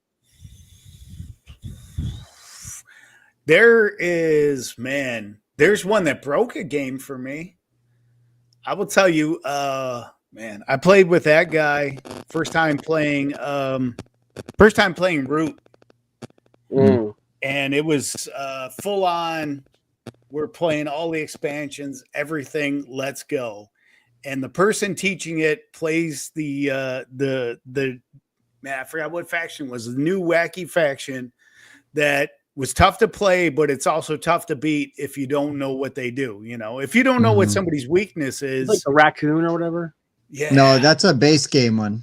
no, he was, man, what the hell was it? But it was like, and 3/4 of the way through, I was just like, I saw what was happening, and I was like, but I also saw like, and that game, you all have to play it a bunch before you really enjoy it. You all have to, you need to understand it at the same level for you to enjoy it. And which I totally get. If you're all noobs, you're probably going to have kind of fun. Once you get mid to higher level, you're like, oh, this is fun, but you got somebody new coming in and they're just like, this poor bastard is not going to win. Right. And you can't give them the strong guys because the strong guys require, some work. So, but man, I don't know what it was, but it was one of the expansion Root factions just like wrecked the game for me. And I was like, Lizard folk? man. Sorry, all I could think of is Warhammer with the lizard people, lizard men army. Right. And I cannot think of what it was for the life of me. The interesting thing is, I think it was the one that gets to like just sponge off other people and get into their territories. Man, what the hell were they? I could be wrong. Root was actually the game I was thinking of where the river folk saved the game for me. And that's the faction that's the otters sell cards to other players. So every round you get to determine your price. And so you're literally just trying to figure out who can use which cards the most and then tweaking the value based off that. That faction's just made for me. That's yeah. Love that expansion. Mike, that particular faction. I'm gonna throw this out. What if we made a game? All of us. Hey, see you, Wayne. Thanks for being here, buddy. Adios. See you, Wayne. What if we made a game? All of us. I'm with you guys. I'm in. Is there more, or is that just it? It's just a concept. Well, because Mike, I have something. I don't want to necessarily throw it out. Maybe we sign off and throw it out. But I got two themes. One's really adult, and one's not. Some people might not want their name associated with it, But what if we threw something together? I'd listen. Okay. I would There listen. you go. There you I have go. no shame. So there's that. So adult themes, don't care. Okay. All right. All Mike right. just doesn't want to have to spend any money on it. Can he just? I mean, yeah, I mean, I'm also willing to shame myself to make money. There is that. Well, There that's you fair. go. And Same. that being said, let me tell you about my new. OnlyFans. Well, Oh. yeah, my new OnlyFans. Yeah, let me tell Bob's you. like, wait a let me- minute. Let me tell you about my new Bukkake game. Oh, That escalated quickly. that did. You're not far off. So It did. Busan Memo, what was that called, right? Yeah. Busan Memo, the booby memory game. Yeah. Yeah. Oh, You're like God. trying to match boobs to each other. wow. Yeah. Oh, a blue waffle memory game. Gotcha. Oh no, come on. Now we've gone too far. But Fuck. Mike, Yeah. I thought this was the circle of trust here. I circle of right. something. right. You haven't been kicked out yet, Mike. You've just been reprimanded. There you go. I was trying to do us a favor and get us all canceled. So Here, I got it. I got it. LJ, I will tell There you. you go. I will tell you off to the side, bro. Don't worry about it. So yeah. But Yeah, you don't want to be giving everybody your good ideas, and then it's like, oh, well, before it's at least a process. I Right. don't mind throwing it out once it's got some momentum, but yeah. Mhm. Yep. appropriate response right there. Yep. Is this going to involve Mike's Amazon shopping list? it can't be worse than like some of the stuff that Seppi has thrown at us. But This is Okay. true. hey, All right. LJ, thanks for being here, man. Have a Adios, great night. man. Yep. Hey, LJ, what are you doing Saturday or Friday Yeah. night? We got some. I'm just scaring away viewers one game pitch Yeah. at a time. Mike Yeah, makes yeah. one comment, and everybody's like, all right, we're Yeah. out. So, yeah, we should probably call it. Yeah. Yeah. It's getting late, too. Yeah, we can call it. We can call It's- it. We rambled. Me and Mike are drunk. That's good. You had a good time. That's what matters. This is not nearly as bad as that Glenlivet 12 last week. I'm telling you. Look at Jimmy there. He's It was the Yeah, damage. I mean, that's a good amount. Plus, I did some whistle pig and some golden blood. So yeah. no kidding. And I got like 120 pounds on you. So Oof. Man, hey, I'm not Tim's size. Jeez, bro. Come on. Seriously. No, Yeah. but Mike's a large person. He's very tall. Yeah, we're losing people. We need to bail before we lose everybody. See you, Rob. Yeah. The viewers are dropping. All right, guys. Yeah, they're dropping like flies. All right. Well, we'll see everybody at the after hours on Bob's OnlyFans. This is Right. Jim. Always, man. Thank you so much for being a friend of the show. Thanks for coming on, No, man. Thank hanging you. out. Some badass giveaways. Again, he's got a game on Kickstarter right now. Right It is now. funded. Right now. It is safe. It is a known quantity. It's gonna deliver. Oh, And Yeah, Mike, you're a backer. right. Yeah, Mike. hey, see you, Donnie. Good to see you, man. Bye, Danny. But yeah, check out Zombie Survival Infection. Do it now. Giddy up. Do it fast. Check it out. Go for the art and stay for the mean ass gameplay. Right. There you go. Right. That's what On I say. theme. It is on theme for sure. It is on theme. There you go. There's Um, your BGR bump. You're welcome. Whoa, all There we right, go. Andrew. I mean, hey, the guy's got all the swag. He might as well buy He does. the game. Yeah, no doubt. He even won Hold one on. at a con. Come on, bro. Come on. I'm watching the Kickstarter page to confirm he actually backs, and there will be shunning if he doesn't back. Oh, it goes from the people's mic to the holding people accountable, Mike. The faux populist, Mike. You gotta inspect what you expect, damn it. Trust Oh. but verify. Trust but verify. Mm. Title of Okay. Mike's sex tape. Bring your own loot. All All right, boys. This has been an absolute blast. Thank you, everybody, for being here. Thanks for all the Hey, thumbs up. there it is. Jim, that was a good Yeah. idea. It got us like over Bro. 25. That was awesome, dude. Dude, There's the Nice. backer. I'm just saying. It's Confirmed. one of the best thumbs up turn ups for the live show, and we'll get more later on. So, Yeah, we will. Yeah, we Giddy will. up. Well, you guys have been the best for the board game rundown. I've been Tim. Bob. Mike. I've been Jim, the Pimp of the Dead. Cole. Yeah, we will see you next week. Bye, everybody. Oh, Andrew just sent a screenshot. Nice. I saw it. Nice. We'll see you guys. Good next job, time. Stonemeyer. A 7.3 repeating. Heating.